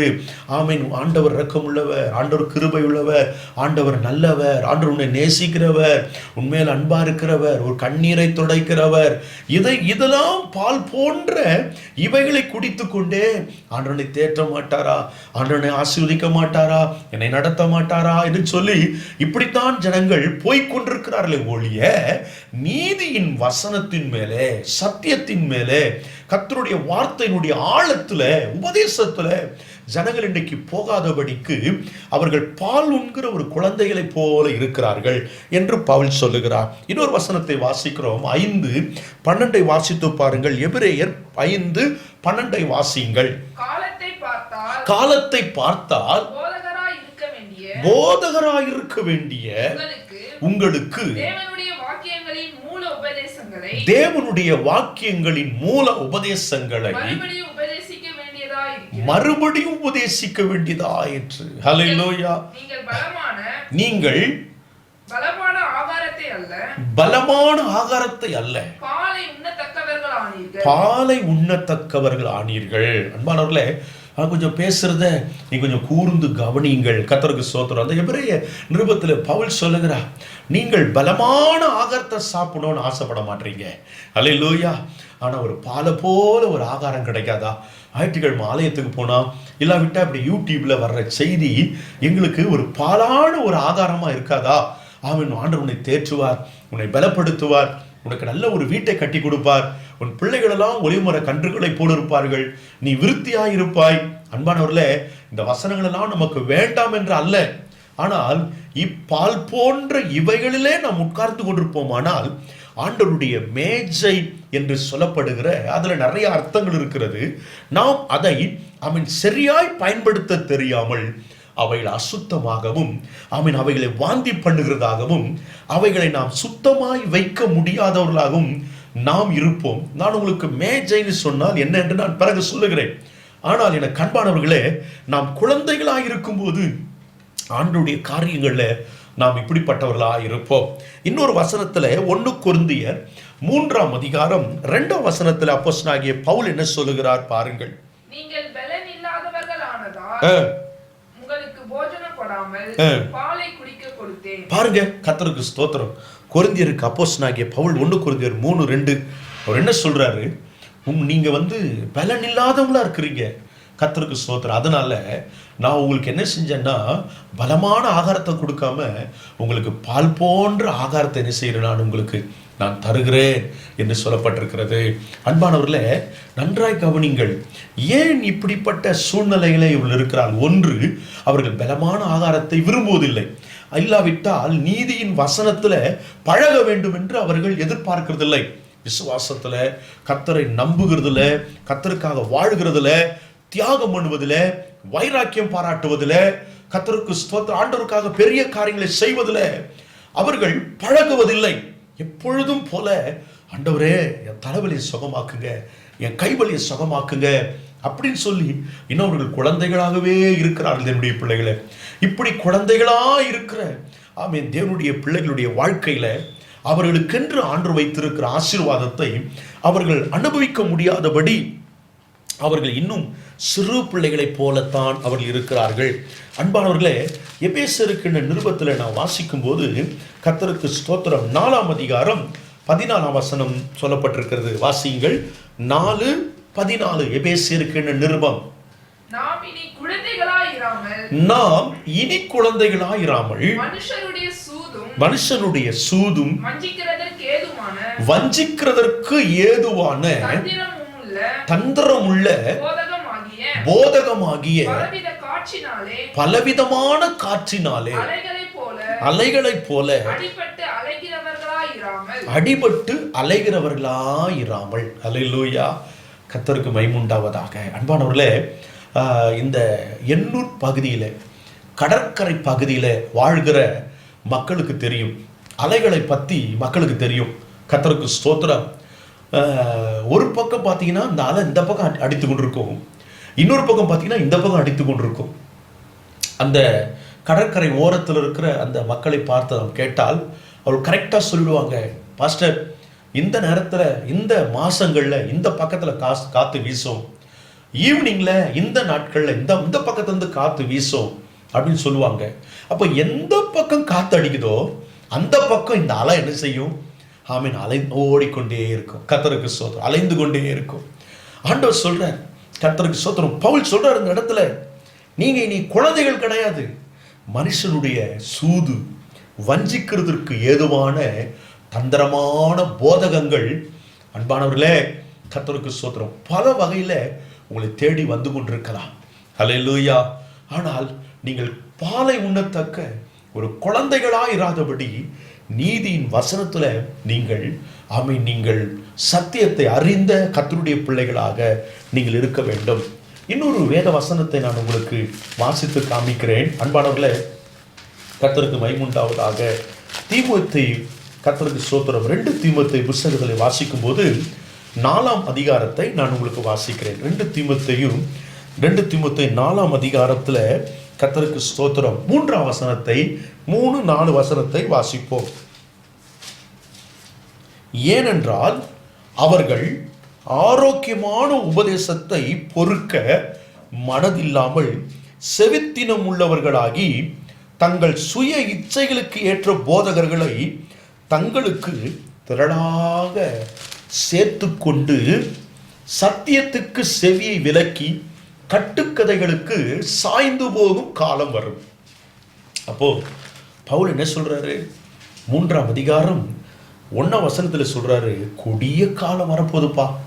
என்ன கொடிய காலம் அப்படின்னா, மனுஷர்கள் எப்படி வாழ விரும்புகிறார்களோ, மனுஷர்கள் எப்படி வாழ வேண்டும் என்று நினைக்கிறார்களோ, அவங்க என்ன செய்வாங்க அப்படின்னா, அவங்களுக்கு ஏத்த மாதிரி உள்ள பாஸ்டர் யாரு, அவங்களுக்கு ஏத்த மாதிரி உள்ள பிரசங்கியார் யாரு, அப்படி சேர்ந்துருவாங்க, அப்படி போயிடுவாங்க.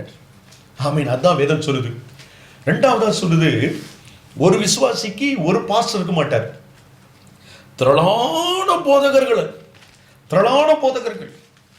அன்பானவர்களே, இன்னைக்கு திரளான போதகர்கள், கர்த்தருக்கு ஸ்தோத்திரம். இன்னைக்கு டிவியில எல்லாம் பார்க்கும்போது நம்ம டிவியில பேசிக்கிட்டே இருக்கிறாங்க.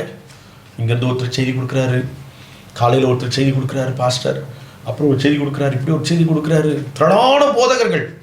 ஆண்டவருடைய வசனம் நிறைவேறி கொண்டிருக்கிறது. ஒரு வசனத்தை வாசிக்கிறேன். சகரியா தீர்க்கதரிசன புத்தகம் 7ஆம் அதிகாரம் 11ஆம் வசனத்தை வாசிங்கள் பார்க்கலாம். 7ஆம் அதிகாரம் 11ஆம் வசனம். சகரியா 7:11 வேதம் சொல்கிறது, அவர்களோ கவனிக்க மனதில்லை. அந்த பாஸ்ட் என்ன பிரசங்கம் பண்றாரு பாருங்க. கர்த்தருக்கு ஸ்தோத்திரம். அங்கே இங்கேமா பார்த்துக்கின்னு அப்படி பேசிக்கிட்டு ஒரு பிரசங்கம், ஒரு ஊழியக்காரர் ஆயத்தம் பண்றாரு. கர்த்தருக்கு ஸ்தோத்திரம். ஆனா வேதம் என்ன சொல்லுது? கவனிக்க மனதில்லாமல் தங்கள் தோலை முரட்டுத்தனமாய் விலக்கி கேளாதபடிக்கு தங்கள் செவிகளை அடைத்துக் கொண்டார்கள். வேதத்தையும் சேனைகளின் கர்த்தர் தம்முடைய ஆவியின் மூலமாய் முந்தின தீர்க்கதரிசிகளை கொண்டு சொல்லி அனுப்பின வார்த்தைகளையும் கேளாதபடிக்கு தங்கள் இருதயத்தை வைராக்கியமாக்கினார்கள். மகா கடும் கோபம். கர்த்தருக்கு ஸ்தோத்திரம். அன்பானவர்களே, ஆமென். ஆண்டவருடைய வார்த்தைக்கு செவிகொடாமல் இருக்கிறார்கள் என்று சகரியா அழகாக விவரித்து சொல்லுகிறார். என்னுடைய பிள்ளைகளை, கர்த்தருடைய நாமம் மைப்படுவதாக. அப்படியானால் இந்த போஜன பீடம் வாந்தியினாலும் அசுத்தத்தினாலும் நிறைந்திருக்கிறது, சுத்தத்திற்கு இடமில்லை அப்படின்னு சொன்னா, அப்போ அந்த போஜன பீடத்தில் உட்கார்ந்து சாப்பிடுகிற இது எதை காட்டுகிறது? தேவனோடு உள்ள உறவு, தேவ சித்தம், தேவ ஐக்கியம், ஆண்டவரை நேசிப்பது, ஆண்டவருக்காக வாழ்வது, அதை தான் இந்த போஜன பீடம் காட்டுகிறது. கர்த்தருக்கு ஸ்தோத்திரம். ஆனால் அதில் இருக்கிற மக்கள், ஆமென், கர்த்தருடைய பிள்ளைகள் தான். ஆனால் அவள் இன்னும் பால் மறக்கவில்லை, இன்னும் முளை மறக்கவில்லை. ஆகையினாலே அவர்களுடைய வாழ்க்கையில அவர்கள் சிந்துகிறார்கள், கீழே போடுகிறார்கள். ஒரு உதாரணம் உங்களுக்கு சொல்றேன் பாருங்க. கானானிய ஸ்திரீ ஒருத்தி இயேசுவை பின்தொடர்ந்து வந்து கொண்டே இருந்தாள். அவள் கூப்பிட்டு கொண்டே வந்தாள். இயேசு திரும்பி பார்க்காம போயினே இருந்தாரு. சீசருங்க சொன்னாங்க, ஆண்டவரே, இவள் ரொம்ப தூரமா நம்மளை பார்த்து கூப்பிட்டு கொண்டே வரால, அவளுக்கு ஏதாவது சொல்லி அனுப்புங்க. இயேசு அந்த ஸ்திரியை பார்த்து பேசுகிறார். ஐயா, அவள் சொல்லுகிறாள், என் மகள் கொடிய பிசாசா வேதனைப்பட்டு கொண்டிருக்கிறாள் ஐயா, அவள் சுகமாக்க வேண்டும். இயேசு திரும்பி அவளை பார்த்து சொல்லுகிறார், நான் அப்பத்தை பிள்ளைகளுக்குத்தான் நான் கொண்டு வந்திருக்கிறேன், நாய்க்குட்டிகளுக்கு இல்லை அப்படின்னு சொன்னார். ஆனால் அவள் இஸ்ரவேல் மக்களை குறித்து நன்கு அறிந்திருந்தாள். அவள் சொன்னாள், ஆமா ஆண்டவரே, நீங்கள் சொல்கிறது உண்மைதான். ஆனால் பிள்ளைகள் மேஜையிலிருந்து சாப்பிட தெரியாமல் சாப்பிட்டு அநேக அப்பத்துணிக்கைகளை கீழே போடுமே, அந்த அப்பத்துணிக்கைகளை தின்னுவது யார்? நாய்க்குட்டிகள் தானே தின்னும் என்று அவர் அருமையாய் சொல்லி ஒரு பெரிய அற்புதத்தை பெற்றுக்கொண்டு திரும்பி போனார். பிள்ளைகள் சாப்பிட தெரியாமல் அவைகளை சாப்பிட்டு, என்னுடைய பிள்ளைகளை, கர்த்தருடைய வேதத்தை அறிந்த கர்த்தருடைய பிள்ளைகளுக்கு தெரியும், இஸ்ரவேலுடைய மக்களுடைய வாழ்க்கையில ரோமருக்கு நிருபத்தில் அப்போஸ்தலனாகிய பவுல் சொல்லும்போது நீங்க பார்ப்பீங்கன்னு சொன்னால் அப்படியே புட்டு புட்டு வைக்கிற. கர்த்தருக்கு ஸ்தோத்திரம். ரோமருக்கு நிருபத்தில் இஸ்ரவேல் மக்களை குறித்து, அவருடைய மேன்மையை குறித்து பவுல் சொல்லும்போது மிகவும் ஆச்சரியமா இருக்கும். அப்படிப்பட்டவர்களா ஆண்டவரை சிலுவையில் அறைந்தார்கள்? அப்படிப்பட்டவர்களா அவைகளை ஆண்டவரை விட்டு போய்விட்டார்கள்? அப்படிப்பட்டவர்களா என்று சொல்லக்கூடிய அளவுக்கு அன்பார்களே வாசிக்கிறேன் பாருங்கள். கர்த்தருக்கு மகிமையுண்டாவதாக. 9ஆம் அதிகாரம், ரோமர் 9ஆம் அதிகாரம் 5ஆம் வசனத்தை வாசித்து பாருங்கள். பிதாக்கள் அவர்களுடையவர்களே, ஆபிரகாம், ஈசாக்கு, யாக்கோபு எல்லாமே இஸ்ரவேல் மக்களுடையவர்கள். மாம்சத்தின்படி கிறிஸ்துவும் அவர்களில் பிறந்தாரே. மாம்சத்தின்படி கிறிஸ்துவும் அவங்ககிட்ட தான் பிறந்தார். இவர் என்றென்றைக்கும் ஸ்தோத்தரிக்கப்பட்ட சர்வத்திற்கும் மேலான தேவன். கர்த்தருக்கு ஸ்தோத்திரம். அல்லேலூயா. பிதாக்களும் அவங்களுடைய தான். மாம்சத்தின்படி கிறிஸ்துவோடு தான் பிறந்தார். ஆனா அந்த ஜனங்க ஆண்டவரை சரியா அறியாம, ஏற்றுக்கொள்ளாம, ஆமேன் ஸ்தோத்திரம், பிள்ளைகள், ஆமேன், இயேசு அவர்களிடத்தில் தான் வந்தார் என்று சொல்லுகிறது. ஆனா அவர்கள் அவரை ஏற்றுக்கொள்ளாமல் அவருடைய ஆசீர்வாதங்களை, நன்மைகளை சரியாய் அனுபவிக்காமல் அவர்கள் போனதினாலே அவையெல்லாம் சிந்தப்பட்டது, சிதறப்பட்டது. அல்லேலூயா. நிறைய வேத வசனங்கள் இருக்கிறது என்னுடைய பிள்ளைகள். ஆனால் ஆண்டவர் புறஜாதி மக்களாகிய, ஆண்டவரை அறியாத தெரியாத, ஆமீன், அவர் விட்டு தூரமாக இருந்த நம்மை ஆண்டவர் சேர்த்து கொண்டார். அல்லேலூயா. ரோமருக்கு நிருபம் 11ஆம் அதிகாரம் 17ஆம் வசனம் சொல்லுகிறது, சில கிளைகள் முறித்து போடப்பட்டிருக்க காட்டொலிவு மரமாகிய நீ அவையில் இருந்த இடத்துல ஓட்ட வைக்கப்பட்டு ஒலிவு மரத்தின் வேருக்கும் சாரத்திற்கும் உடன் பங்காளியாய் இருந்தாயானால் என்று வேதம் சொல்லுகிறது. அன்பானவர்களே, அப்படி பிள்ளைகள் அந்த சரியான அந்த போஜனத்தை, ஆண்டவர் கொடுத்த அன்பு, ஆண்டவருடைய ஐக்கியத்தையும் அன்பையும் அவருக்காக வாழ்கிற வாழ்க்கையும் சரியாய் அனுபவிக்காமல் அவளை சிதறிவிட்டபடினாலே தேவன் என்ன செய்தார்? ஆண்டவர் விட்டு தூரமாய் ஒரு காட்டொலிவு மரம் போல் இருந்த ஆமீன் மக்களை தம்முடைய பிள்ளைகளாக அவர் சேர்த்து கொண்டு அத்தனை நன்மைகளையும் ஆசீர்வாதங்களையும் அவர்களுக்கு ஆண்டவர் கொடுத்தார். அன்பானவர்களே, நான் இன்னும் நான் விவரமாக நான் உங்களுக்கு சொல்லவில்லை, ஆனால் உங்களுக்கு புரிந்து கொள்ளும்படி நான் உங்களுக்கு சொல்லுகிறேன். ஆண்டவருடைய அந்த அப்பத்தினுடைய போஜன பீடம், ஆமேன், அதை இதெல்லாம் அசுத்தமாகும், சுத்தம் இல்லாம இடமாக மாறியதுக்கு காரணம், ஆமீன், இஸ்ரவேல் மக்கள், ஆமீன், அவர்கள் ஆண்டவருடைய வார்த்தைகளையும் உபதேசங்களையும் அந்த அறிகிற அறிவையும் அடையாமல் சிறு பிள்ளைகளைப் போல போஜனத்தில் உட்கார்ந்து அவர்கள் ஆண்டவருடைய ஐக்கியத்தையும் அன்பையும் கெடுத்து போட்டார்கள். அல்லேலூயா. ஆனால் என கண்பான கர்த்தருடைய பிள்ளைகளே, இன்றைக்கு உங்கள் மத்தியில வருகிற வார்த்தை என்னவென்று சொல்லி கேட்டால், நீங்கள் பால் உண்கிற ஒரு குழந்தைகளாக இராமல் பால் மறந்த, கர்த்தருக்கு ஸ்தோத்திரம், கர்த்தருக்குள் வளருகிற ஒரு கர்த்தருடைய பிள்ளைகளாக நீங்கள் மாற வேண்டும். இன்னொரு உதாரணத்தை நான் உங்களுக்கு சொல்லுகிறேன். இந்த இடத்துல ரெண்டு வார்த்தை வருது. என்ன வார்த்தை அப்படின்னா, கர்த்தருக்கு ஸ்தோத்திரம், பால் மறந்தவர்களுக்கும் முளை மறக்க பண்ணப்பட்டவர்களுமே என்று சொல்லப்பட்டிருக்கு. நாம் இதற்கு நல்ல ஒரு உதாரணம் நாம் சாமுவேலை எடுத்துக்கொள்ளலாம். 1 சாமுவேல் 1ஆம் அதிகாரம் 23ஆம் வசனத்தை நீங்கள் வாசிங்க. 1 சாமுவேல் 1:23. அப்பொழுது அவள் புருஷனாகிய எல்கானா அவளை நோக்கி, நீ உன் இஷ்டப்படி செய்து அவனை பால் மறக்க பண்ணும் மட்டும் இரு, கர்த்தர் தம்முடைய வார்த்தையை மாத்திரம் நிறைவேற்றுவாராக என்றான். அல்லேலூயா. அப்படியே அந்த ஸ்திரீ தன் பிள்ளையை பால் மறக்க பண்ணும் மட்டும் அதற்கு முளை கொடுத்தார். கர்த்தருக்கு ஸ்தோத்திரம். கண்பானவர்களே, அந்த சாமுவேலை ஆமென் பால் மறந்த பிறகு, பால் மறக்கப்பட்ட பிறகு அவருடைய வாழ்க்கையில அவனை கொண்டு வந்து தேவ ஆலயத்தில் ஏலியினுடைய கூட விட்டுட்டு அப்பா அம்மா போயிட்டாங்க. ஆனால் வசனம் என்ன சொல்கிறது? விளக்கு அணையும் முன்னே அவன் போய் படுத்து கொண்டான். படுத்து கொண்டும் போது ஒரு பால் மறந்த ஒரு மனுஷனாய் அவன் இருந்ததினால, ஒரு பால் மறந்த பிறகு ஆண்டவர் அவனோடு கூட பேசி, பெரியவர்களோடு கூட கர்த்தர் பேசக்கூடிய அத்தனை காரியங்களையும் அவனுக்கு விவரமாக ஆண்டவர் சொல்லுகிறதை நாம் பார்க்கிறோம். அதற்கு பிறகு கர்த்தருக்கு ஸ்தோத்திரம், அவன் ஒரு தீர்க்கதரிசிதான் என்று சொல்லி விளங்கப்பட்டது என்று சொல்லி நாம் சாமுவேலுடைய புஸ்தகத்தில் வாசிக்கிறோம். எவ்வளவு அற்புதமான ஒரு வேத வசனம். ஆண்டவர் பால் மறக்கப்பட்ட பிறகு கர்த்தர் அவனோடு கூட பேசினார். அநேக நியாய தீர்ப்புகளை குறித்து அநேக காரியங்களை அவனோடு கூட அவர் பேசினார். என்னுடைய பிள்ளைகளை, அதுதான் 1 சாமுவேல் 3ஆம் அதிகாரம். கர்த்தருக்கு ஸ்தோத்திரம். 19, 20, 21 வசனங்களை வாசிக்கலாம். அப்பொழுது சாமுவேல் 3ஆம் அதிகாரம் 19, 20, 21. சாமுவேல் வளர்ந்தான். கர்த்தர் அவனுடனே கூட இருந்தார். கர்த்தர் அவனோடு கூட இருந்தார். அவர் தம்முடைய எல்லா வார்த்தைகளிலும் ஒன்றையாகிலும் தரையிலே விழுந்து போக விடவில்லை. அவர் தம்முடைய எல்லா வார்த்தையிலும் ஒன்றையும் தரையில விழுந்து போக விடவில்லை. சாமுவேல் கர்த்தருடைய தீர்க்கதரிசிதான் என்று தான் முதல் பெயர்செபா மட்டும் உள்ள சகல இஸ்ரவேலருக்கும் விளங்கினது. கர்த்தர் பின்னும் சீலோவிலே தரிசனம் தந்தருளினார். கர்த்தர் சீலோவிலே தம்முடைய வார்த்தையினாலே சாமுவேலுக்கு தம்மை வெளிப்படுத்தினார். ஹல்லேலூயா, ஹல்லேலூயா. கர்த்தருடைய நாமம் மகிமைப்படுவதாக.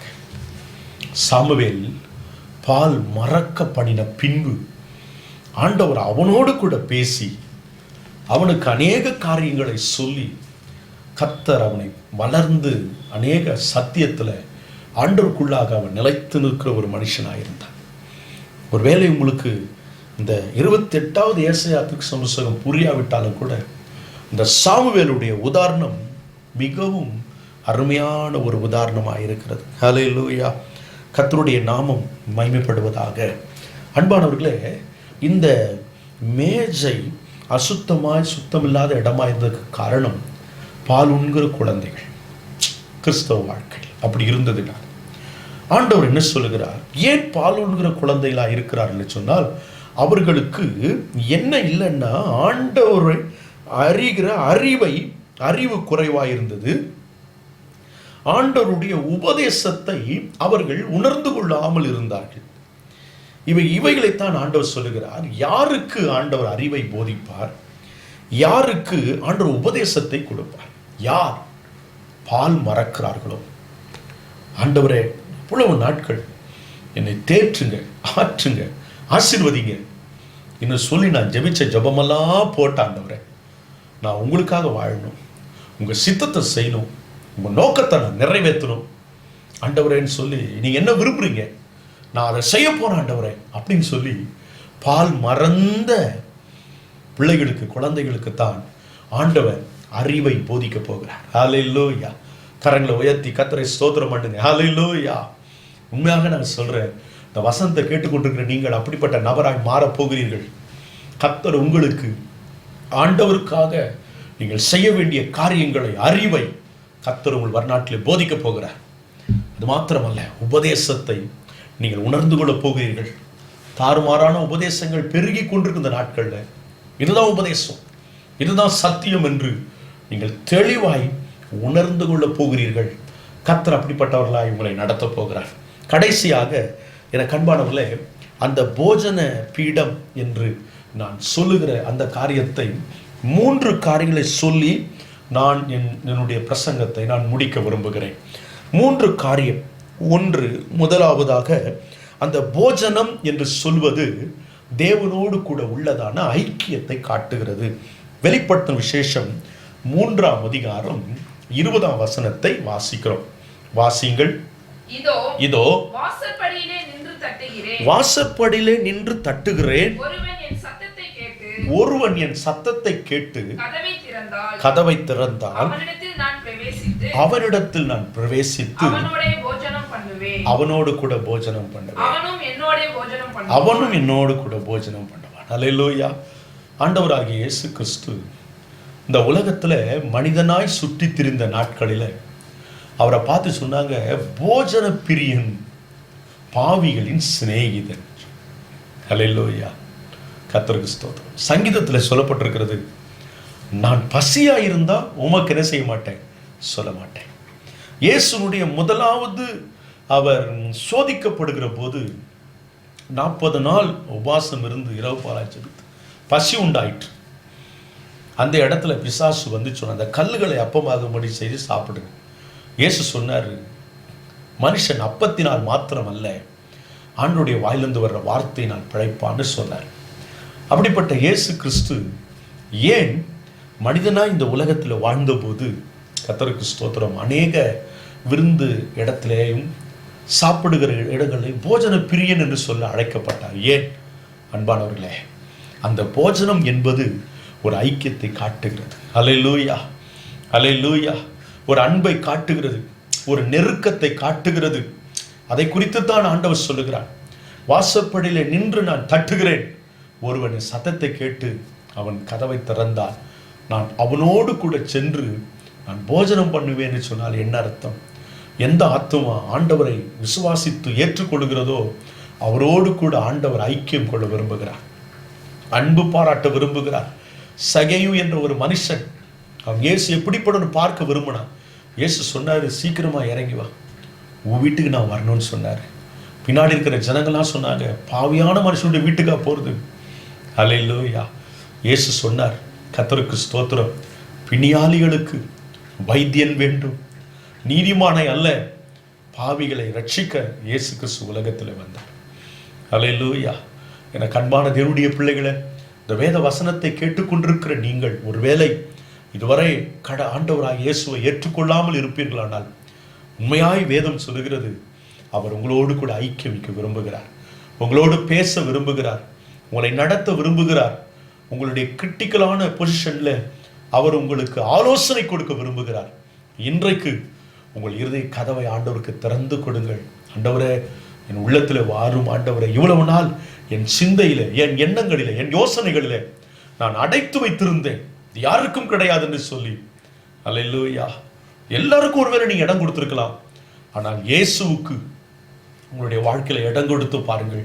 அவர் உங்களோடு கூட ஐக்கியம் கொள்வார், உங்களோடு பேசுவார், உங்களை நடத்துவார், உங்களை பலப்படுத்துவார். என்னுடைய பிள்ளைகளை, முதலாவதாக அந்த போஜன பீடம், போஜனம் என்று சொல்வது கர்த்தருக்கு மைமுண்டாவதாக ஆண்டவரோடு உள்ள ஐக்கியம் காண்டுகிறது. ஆண்டவருடைய உள்ளதான ஐக்கியம் உங்கள் வாழ்க்கையில ஒரு குழந்தைகள் வைத்திருக்கிற ஐக்கியத்தை போல இல்லாதபடி, ஆமேன், உபதேசத்தையும் ஆண்டவரை பற்றி அறிந்த ஒரு மேன்மையான ஆண்டவரோடு வைத்திருக்கிற ஒரு ஐக்கியமாக உங்கள் ஜீவியங்களிலே காணப்பட வேண்டும். இரண்டாவதாக யோவான் எழுதான சுசேஷம் 4ஆம் அதிகாரம் 34ஆம் வசனத்துல நான் வாசிக்கிறோம். வாசிங்க. யோவான் 4:34. இயேசு அவர்களை நோக்கி, நான் என்னை அனுப்பினவருடைய சித்தத்தின்படி செய்து அவருடைய கிரியையை முடிப்பதே என்னுடைய போஜனமாய் இருக்கிறது. இந்த இடத்துல நீங்க வாசு பார்த்தீங்கன்னா, சமாரிய ஸ்திரியை ஆண்டவர் மனம் திரும்புதலுக்குள்ளாய் நடத்துகிறார். அந்த சமாரிய ஸ்திரீ போய் தன்னுடைய ஊர் மக்களெல்லாம் கூட்டிக் கொண்டு வருகிறார். எல்லாரும் சொல்லுகிறார்கள், இவள் நிமித்தம் அல்ல, ஆண்டவர் உம்முடைய உபதேசத்து நிமித்தம் ஆண்டவர் எங்களை எல்லாம் ஒப்பு கொடுக்கிறோன்னு சொல்லி ஒரு பெருங்கூட்ட மக்கள் அன்றைக்கு ஆண்டவரை விசுவாசித்தார்கள். ஆண்டவர் கர்த்தருக்கு மைமுண்டாகும். சீசர் வந்து கேட்குறாங்க, ஐயா போஜனம் பண்ண வாங்க, சாப்பிட வாங்க. இயேசு சொல்றாரு, பிதாவினுடைய சித்தம் என்ன? உலக மக்கள் ரட்சிக்கப்பட வேண்டும், ஆத்துமாக்கள் கிறிஸ்துவனை கொண்டு வரும். இதான் இயேசுனுடைய பிதாவினுடைய சித்தம். இந்த சித்தம் செய்வதுதான் என் வாழ்க்கையிலே போஜனம் என்று ஆண்டவர் சொல். இதை கேட்டுக்கொண்டிருக்கிற அன்பானதினுடைய பிள்ளைகளே, இந்த நாட்கள் கர்த்தருக்கு ஸ்தோத்திரம், உங்களுக்கு எவ்வளவு நேரம் இருக்கிறது, எவ்வளவு சமயம் இருக்கிறது. ரட்சிக்கப்படாதவர்கள் உங்கள் குடும்பங்களில் இருப்பார்களானால் அவர்களுக்கு ஆண்டவரை பற்றி சொல்லி அவளை ரட்சிப்பின் பாதைக்குள்ளாய் கொண்டு வாருங்கள். இதுதான் தேவனுடைய சித்தம். இன்றைக்கு அந்த போஜன பீடமாகிய தேவனுடைய சித்தத்தை சிறு பிள்ளைகள் ஆமீன், அவர்கள் தவறாக பயன்படுத்தி கொண்டிருக்கிறார், சரியாய் செய்வதில்லை. ஆனால் நீங்கள் ஆண்டவரை குறித்த அறிவை அறிந்து, உபதேசத்தை அறிந்து, ஆண்டவருக்கென்று நீங்கள் ஆத்துமாக்களை ஆதாயம் பண்ணி அவருடைய சித்தம் செய்வதுதான் அவருடைய போஜன பீடத்தை நீங்கள் சுத்தமாக்கி வைத்துக் கொள்வது. மூன்றாவதாக கர்த்தர் மார்க் எழுதின சுவிசேஷம் 7ஆம் அதிகாரம் 28ஆம் வசனத்தை நாம் வாசிக்கிறோம். லூக்கா சுவிசேஷம் 16ஆம் அதிகாரம் 21ஆம் வசனத்தை நான் வேதத்தில் வாசிக்கிறது என்னுடைய பிள்ளைகளை. அந்த இடத்துல வாசிக்கும் போது மார்க் 7:28, மார்க் 7:28,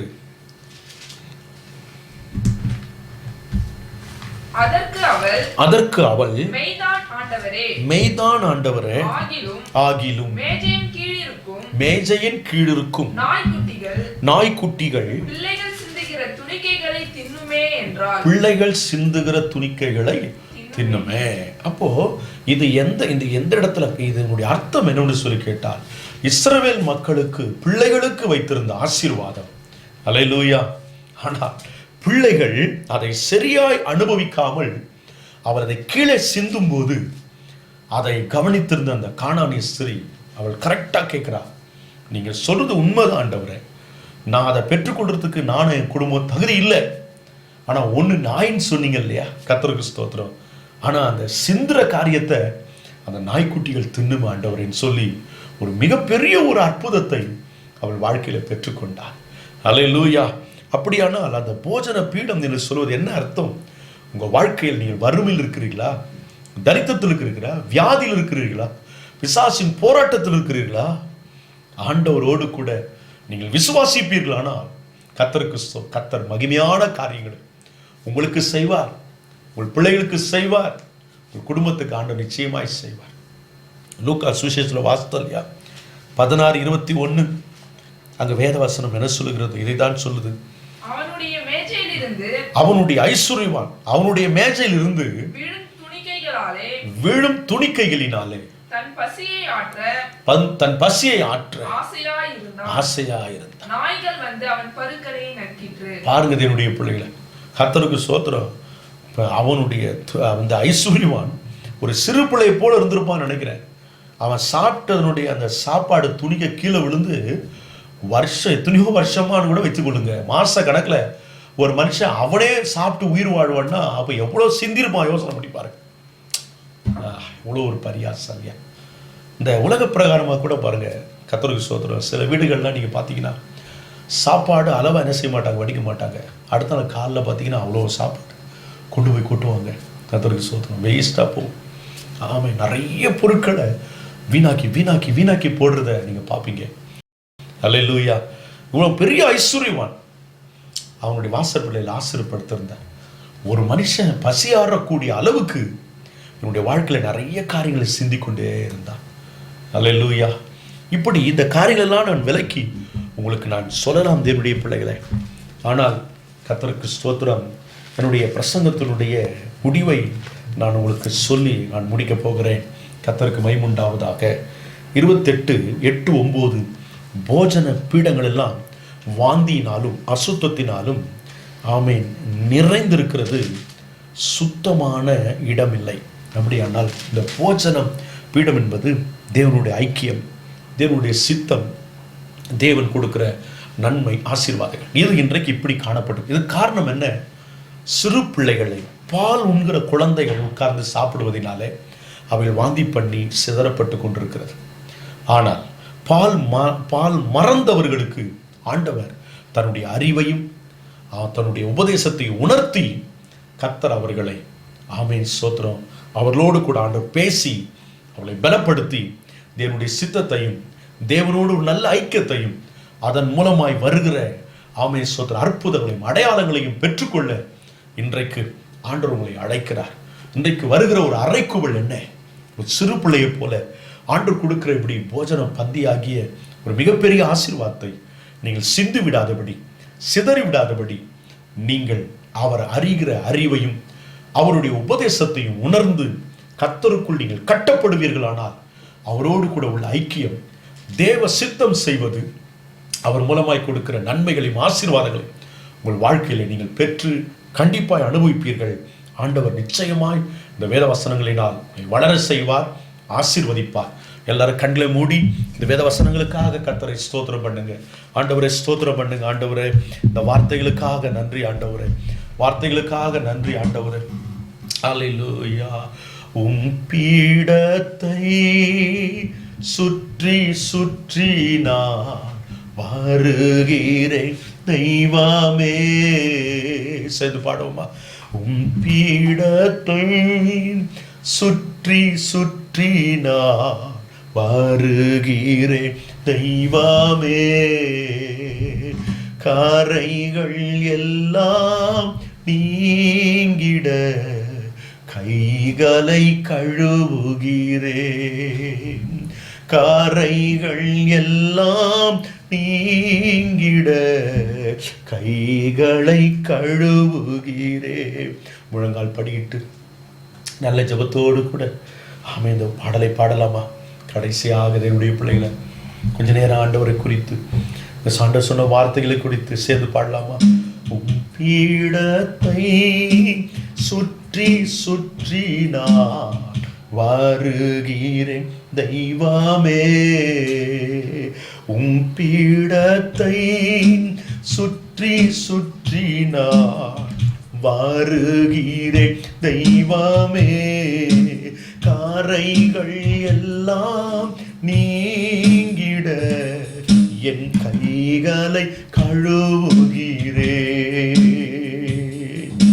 காரைகள் எல்லாம் நீங்கிட கைகளை முகிறேன். என் தெய்வமே இயேசுநாதா, இதயமெல்லாம் மகிழுதையா. சொல்லுவோம். என் தெய்வமே இயேசுநாதா, இதயமெல்லாம் மகிழுதையா. ஊரத்த குரலில் நன்றி பாடல் பாடி மகிழ்கின்றேன். ஊரத்த குரலில் நன்றி பாடல் பாடி மகிழ்கின்றேன். வியத்தகுவும் செயல்கள் எல்லாம் எடுத்து உரைக்கிறேன். வியத்தகுவும் செயல்கள் எல்லாம் எடுத்து உரைக்கிறேன். என் தெய்வமே பாடுங்க. நாதா, இதயமெல்லாம் மகிழுதையா. சொல்லுவோம். என் தெய்வமே இயேசுநாதா, இதயமெல்லாம் மகிழுதையா. கர்த்தாவே உம்மையே நம்பியுள்ளேன், தடுமாற்றம் எனக்கில்லை. சொல்லுவோம். கர்த்தாவே உம்மையே நம்பியுள்ளேன், தடுமாற்றம் எனக்கில்லை. உந்தன் சமூகம் உந்தன் மகிமை உண்மையாய் ஏங்குகிறேன். உந்தன் சமூகம் உந்தன் மகிமை உண்மையாய் ஏங்குகிறேன். என் தெய்வமே இயேசுநாதா, இதயமெல்லாம் மகிழுதையா. சொல்லுங்க பார்க்கலாம். என் தெய்வமே இயேசுநாதா, இதயமெல்லாம்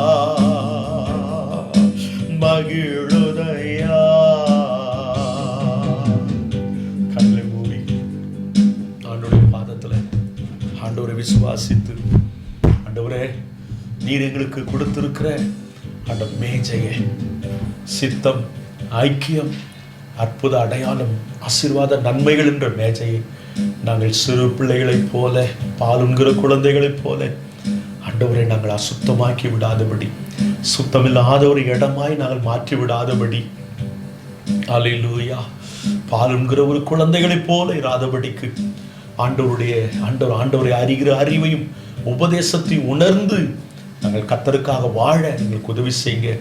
இதை கேட்டுக்கொண்டது ஒவ்வொரு மக்களையும் இந்த வசனத்தினால் நீர் ஆசீர்வதியும் ஆண்டவரே. அவருடைய உள்ளங்களிலே இந்த வேத வசனங்கள் குடிக்கொள்வதாக, உள்ளத்தின் ஆழத்தில் இவைகள் பதிவதாக. எனக்கும் இந்த மக்களுக்கும் இந்த வேத வசனம் மிகுந்த ஆசீர்வாதமாய் வாழ்க்கையில நிறைவேற கர்த்தர் உதவி செய்யுங்க. பார்த்து கொண்டு ஒவ்வொரு குடும்பங்களையும் ஆசீர்வதிங்கப்பா. இந்த நாட்கள்ல எங்கு பார்த்தாலும் பரவி வருகிற இந்த கொரோனா வியாதி, கொரோனா வைரஸ், ஆண்டவரே இதை கேட்டுக்கொண்டிருக்கிற, இதை பார்த்து கொண்டிருக்கிற ஒரு மக்களுக்கும் வராதபடி ஆண்டவர் எங்கள் தேசத்தின் மக்கள் ஆண்டவரை காக்கப்பட நாங்கள் ஜெபிக்கிறோம் ஆண்டவரே. கர்த்தர் கிருபையாய் இறங்குவீராக. ஆண்டவரே இதை கேட்டுக்கொண்ட மக்கள் எல்லாரையும், அவருடைய குடும்பத்தை, வீட்டையும் வேலி அடைத்து நீர் ஆசீர்வதிக்கும்படி நாங்கள் ஜெபிக்கிறோம். வாதை உன் கூடாரத்தை அணுகாது, பொல்லாப்பு உனக்கு நேரிடாது என்று சொன்னீர் ஐயா. பொல்லாப்புகளுக்கெல்லாம் உடைய பிள்ளைகளை விலக்கி காத்துக்கொள்ளும். அரணாயிரம் பெரிய காரியங்களை செய்யுங்க. கன மகிமை துதி ஸ்தோத்திரம் எல்லாம் எங்களுக்காக மரித்து 3ஆம் நாள் உயிரோடு கூட எழுந்து இன்றைக்கும் ஜீவிக்கிற இயேசு கிறிஸ்துவுக்கு சகல மகிமை நாங்கள் செலுத்துகிறோம். நன்றி நன்றி நன்றி நன்றி ஆண்டவரே. இயேசுவின் நாமத்தில் ஜெபிக்கிறோம். ஜெபம் கேளுங்க நல்ல பிதாவே, ஆமென். கர்த்தருடைய பரிசுத்த நாமத்துக்கு மகிமை உண்டாவதாக. அன்பானவர்களே, ஒரு மகிழ்ச்சியான செய்தியை நான் உங்களுக்கு சொல்லுகிறேன். திங்கள், செவ்வாய், புதன், வியாழன் இந்த 4 நாட்களும் 27, 28, 29, 30 இந்த 4 நாட்களும் நம்முடைய லீடர்ஸ் உங்களோடு கூட தொடர்பு கொண்டு நீங்கள் ஒவ்வொரு வருஷமும் மே மாசத்துல நம்முடைய சபையில் விபிஎஸ் எப்படி நடத்துவார்களோ அதை நீங்களே உங்களுடைய வீட்டிலே உங்களுடைய பிள்ளைகளுக்கு மட்டும் அவரவர் உங்களுடைய குடும்பத்தில் உங்களுடைய பிள்ளைகளுக்கு லீடர்ஸ் உங்களை கைட் பண்ணுவாங்க. அவர்களோடு கூட நீங்கள் ஃபோனில் தொடர்பு கொண்டு அதன் மூலமாக பாடல்கள், வசனம், கதை இப்படிப்பட்ட காரியங்களை நீங்கள் அவரிடத்திலிருந்து ஃபோன் மூலமாக, வாட்ஸ்அப் மூலமாக பெற்று நீங்கள் உங்கள் பிள்ளைகளுக்கு நீங்களே டீச்சரா, நீங்களே பாடல்கள், கதை, வசனங்களை சொல்லிக் கொடுத்து உங்கள் வீடுகளில் விபிஎஸ் இந்த 4 நாட்கள் நடத்தும்படி உங்களை அன்பாய் கேட்டுக்கொள்கிறேன். 3 லீடர்ஸை அதற்காக நாங்கள் நியமித்திருக்கிறோம். 1 திவ்ய பாரதி, 2வது இலக்கியா, 3வது திவ்யா டேவிட். இந்த 3 பேரையும் நாங்கள் ஒவ்வொரு ஏரியாவுக்கு நினைத்திருக்கிறோம். அவர்கள் வர நாட்களில் ஃபோன் மூலமாக உங்களோடு தொடர்பு கொள்வார்கள்.